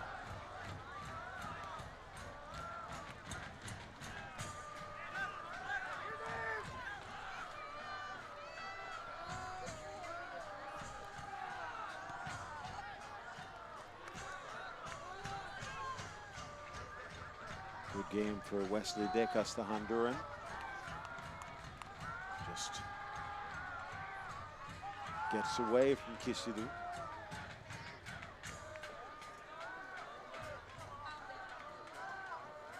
Well, there's a few axioms in this game. One of them is the most dangerous lead is a 2-0 one. We won't know tonight. Ball played across by Nascimento. Shot from distance, just misses the corner. That's another great strike. That has just skimmed the crossbar. Looked like it might have been Bashti again. A couple of inches below, and that would have been in the top corner. Wonderful strike. And it's whoever's going to be brave, whoever's going to try and win this game.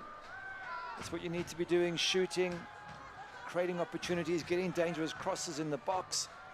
See if you can just, by hook or by crook, get that ball in the back of the net. One of the other axioms is those next 5 minutes after a goal are vital, because some even turn it down to 2 minutes. Your mind kind of shuts off. You're still celebrating and you're vulnerable. Well, that's what happened to St. Louis. Scored the goal, almost scored a second. And then Bashti from pretty much out of nowhere with the equalizer. It's some equalizer, though. It's hard to defend against someone who can turn and stick it in the top corner from 18 yards out. What a strike it was. Absolutely brilliant. And a good substitution from Stephen Glass. Well, came on at the hour mark and did his job. Mentioned first goal with Atlanta United too. Spent a brief amount of time with San Jose a few years back. Did not score there either. So what a way to make his debut. Here's Kissidou. The Ivorian into the 18, double teamed. Has help back, he'll use Metcalf. Former Liverpool youth product back to Kessidou.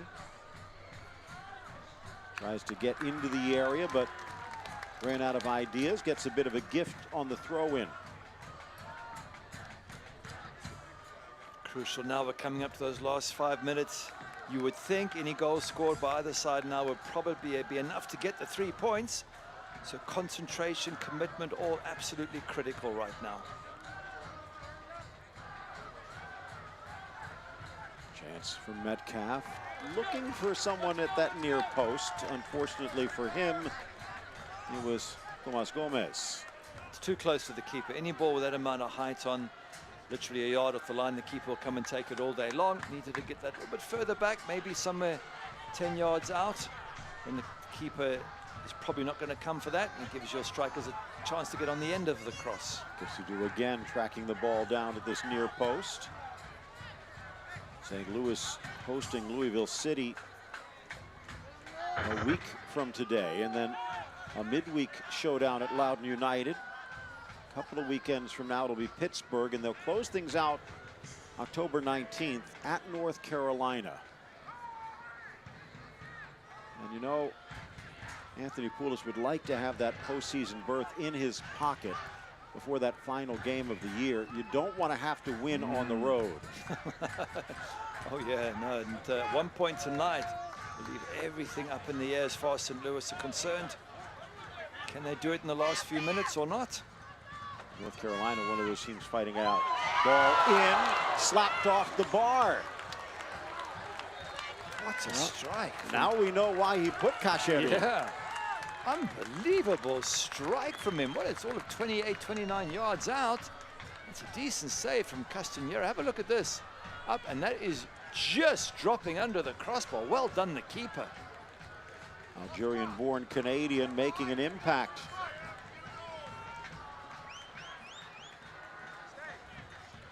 Corner kick brought to you by Electro Savings, and this one will swing away. 4 minutes remain in stoppage time.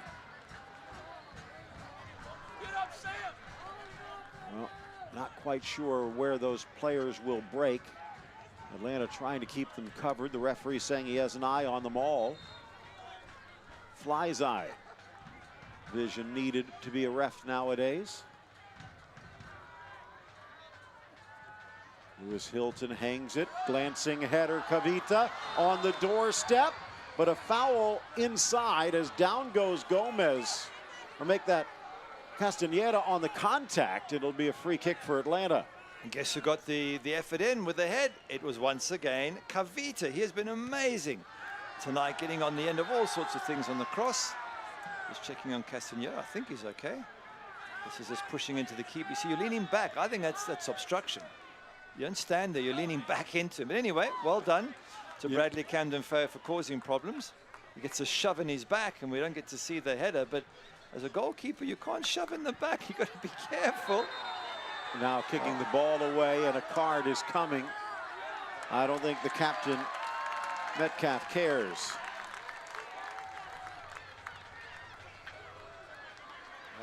It's getting all a little bit edgy, isn't it, at this stage? But that ball in the box, Kavita once again getting the header, once again causing problems, but they can't get the ball in the back of the net. Well, Atlanta United, if this holds, would get to 31 with 9 points still for the taking. Again, 39 the cutoff point at the moment. You would think that would rise to 44, 45 at least. Yeah, so at this point it's more for improvement. And I'd say they have improved as the season has progressed. Not 8-1, not 5-1. Yes, it's 1-1 here. They've been very impressive here tonight. Some silly play out of the back that's nearly cost them, but a golazo as a goal, some wonderful possession football. And in recent games, besides Indy 11, they've beaten Charleston Battery, drawn with Tampa Bay Rowdies, and that is a result, and beaten Ottawa Fury. So they really are in a good run, and a draw away at St. Louis, I think Stephen Glass would say, is a very good result. Tonight's match brought to you in part by Maryville University. You could score the winning goal at Maryville. Personalized education, nationally ranked academics, Division II athletics. Go to maryville.edu and learn more. Crossed in, edge of the 6. Goalkeeper cuts out his defender Ndecas, who scrambles back up.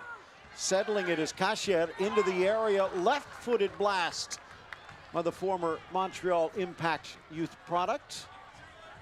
He connects with it, doesn't he? He hits it so hard. It's off target, yes. He knows how to put some power behind that ball. But the time is running out for St. Louis. Just the 1 point at this moment in time.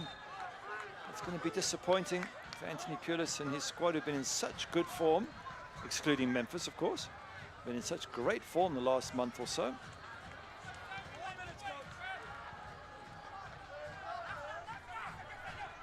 Castañeda cross midfield. St. Louis will hold on there. Tackled away in the midfield nicely by Wyke. Can they get the winner?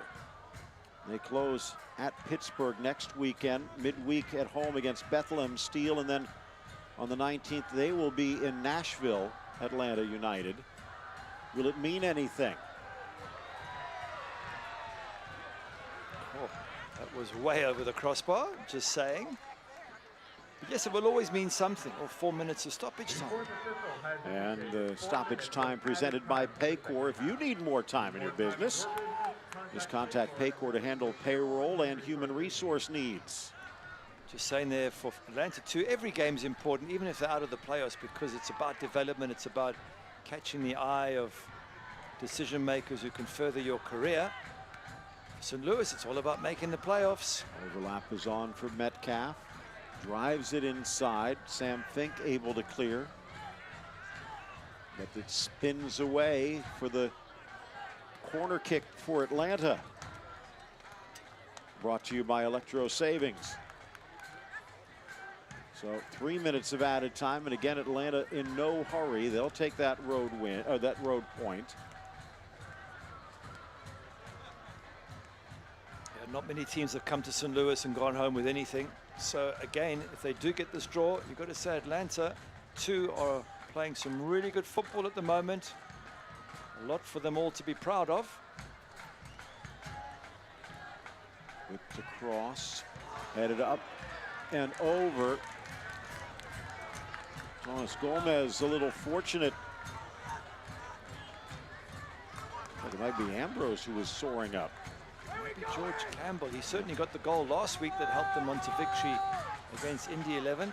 He's tall, he stands out in a crowd, which is what looked like him the way through. He's headed it, but either way, good effort from Atlanta in the dying moments to try and get the winner. Big winner down towards that cutoff line so far. Might be Birmingham.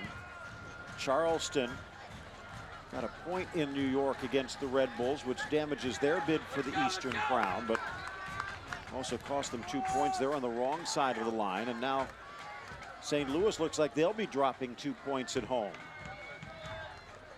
So if Birmingham can get the win on Monday, they might just have a chance to tie on points and put some distance between themselves and the Battery. Some frustration for Calvert there. St. Louis are really pumped up. They must have thought they had the 3 points in the bag when they went 1-0 up, courtesy of Tyler Blackwood, but that golasa from Amir Bashti has got them back on level term. Now Stephen Glass is upset. He wants something to be done about these fouls. I think once the final whistle goes, he will be the happier of the two managers. Well, both teams' good runs will continue in a way. Just one loss in their last 7 for St. Louis, and this would extend the unbeaten streak for Atlanta United 2-5. But between the lines, I think both teams will think about 2 points dropped. Picked up the line. Hello, now headed forward again. St. Louis just whacks it downfield. Umar all the way into the area, and Castañeda is going to let it take the clock away down to the final 40 seconds.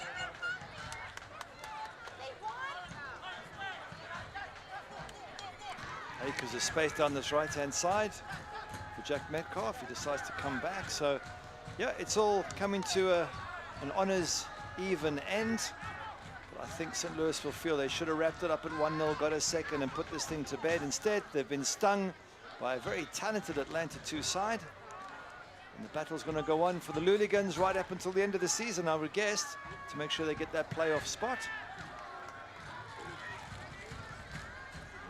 Looked like there might have been an opening there for Kesidou, but blocked by the big man Kavita,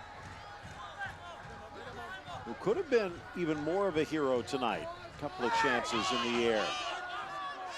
Kashev making friends, but winning the ball back. Maybe one last gasp for St. Louis FC. Everybody up, screaming Pulis. Is there still time? Umar to the center, and that is going to do it. The final whistle, and Edward Jones presents today's final score. It was tied at 0 at the half. It's tied at 1 at the final whistle. And both of these teams will have to share the point. Tonight's man of the match presented by Pleats Cleaner is Tyler Blackwood named today's man of the match as selected by our broadcast crew. Follow St. Louis FC on Twitter to vote in the Pleats Man of the Match fan poll. Well, he got the goal. He had a couple of other chances as well. He forced Castanheira into some good saves. And when you score, what is it, 5 in the last 7 games, you really are a man on a hot streak of form. Thomas Gomez is probably wondering if he could have done more about the goal that went in, but don't think he could have. It was in the top corner. It was a real golazo. And he'll have to wait to get a clean sheet for the next game. Well, for Tomas Gomez, nothing he could do to deny Bashti, who equalized. Blackwood and Bashti midway through the second half. 1-1 the final. Our Edward Jones final score. Back with more.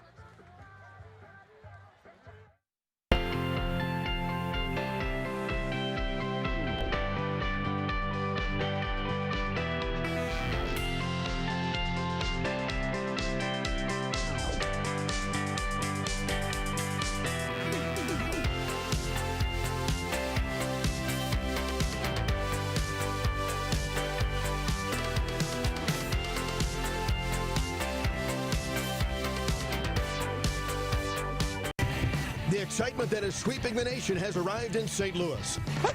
And a goal! It's Cicerone! Fans are loving the authentic soccer experience. Tailgating, cheering, chanting, and much more. It's a party you won't want to miss. Goal! St. Louis FC! And a goal! Get your tickets at stlouisfc.com.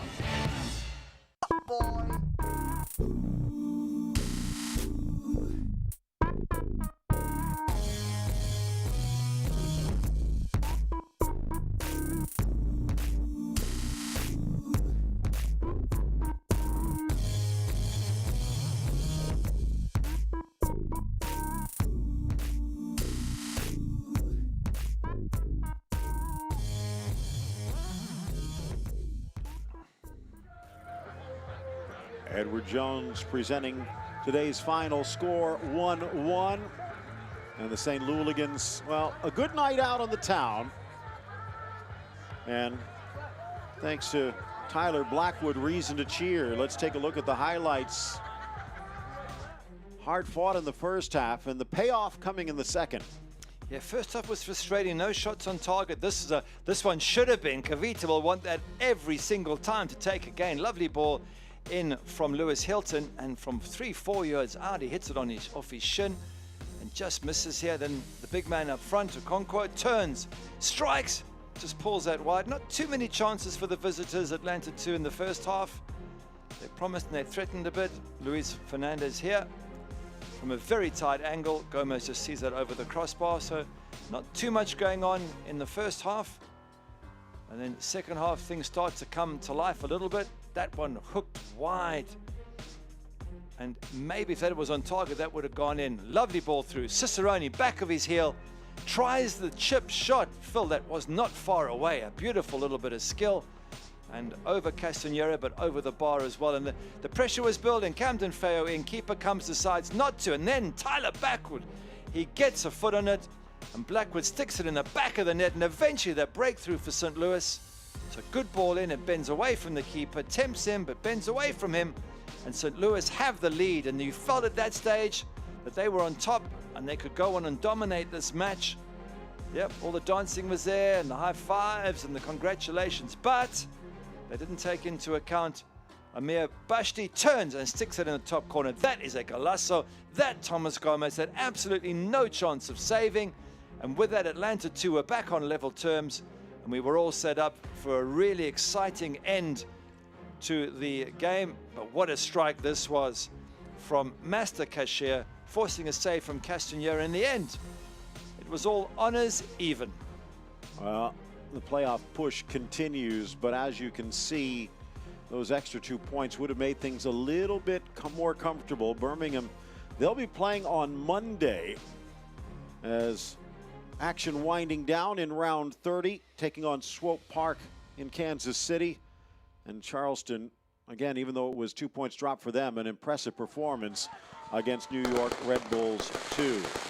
For Gary Bailey, I'm Phil Shane. We hope you enjoyed it. Fireworks still to celebrate as St. Louis FC earns a home point in a hard-fought match against Atlanta United 2.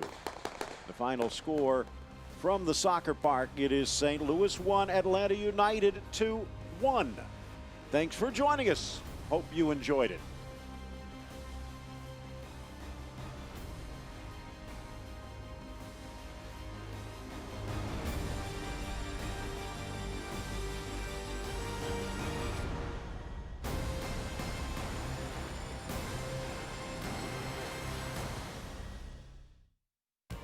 This copyrighted telecast of the United Soccer League Championship cannot be retransmitted, rebroadcast, or reproduced without the expressed written consent of the United Soccer League Championship.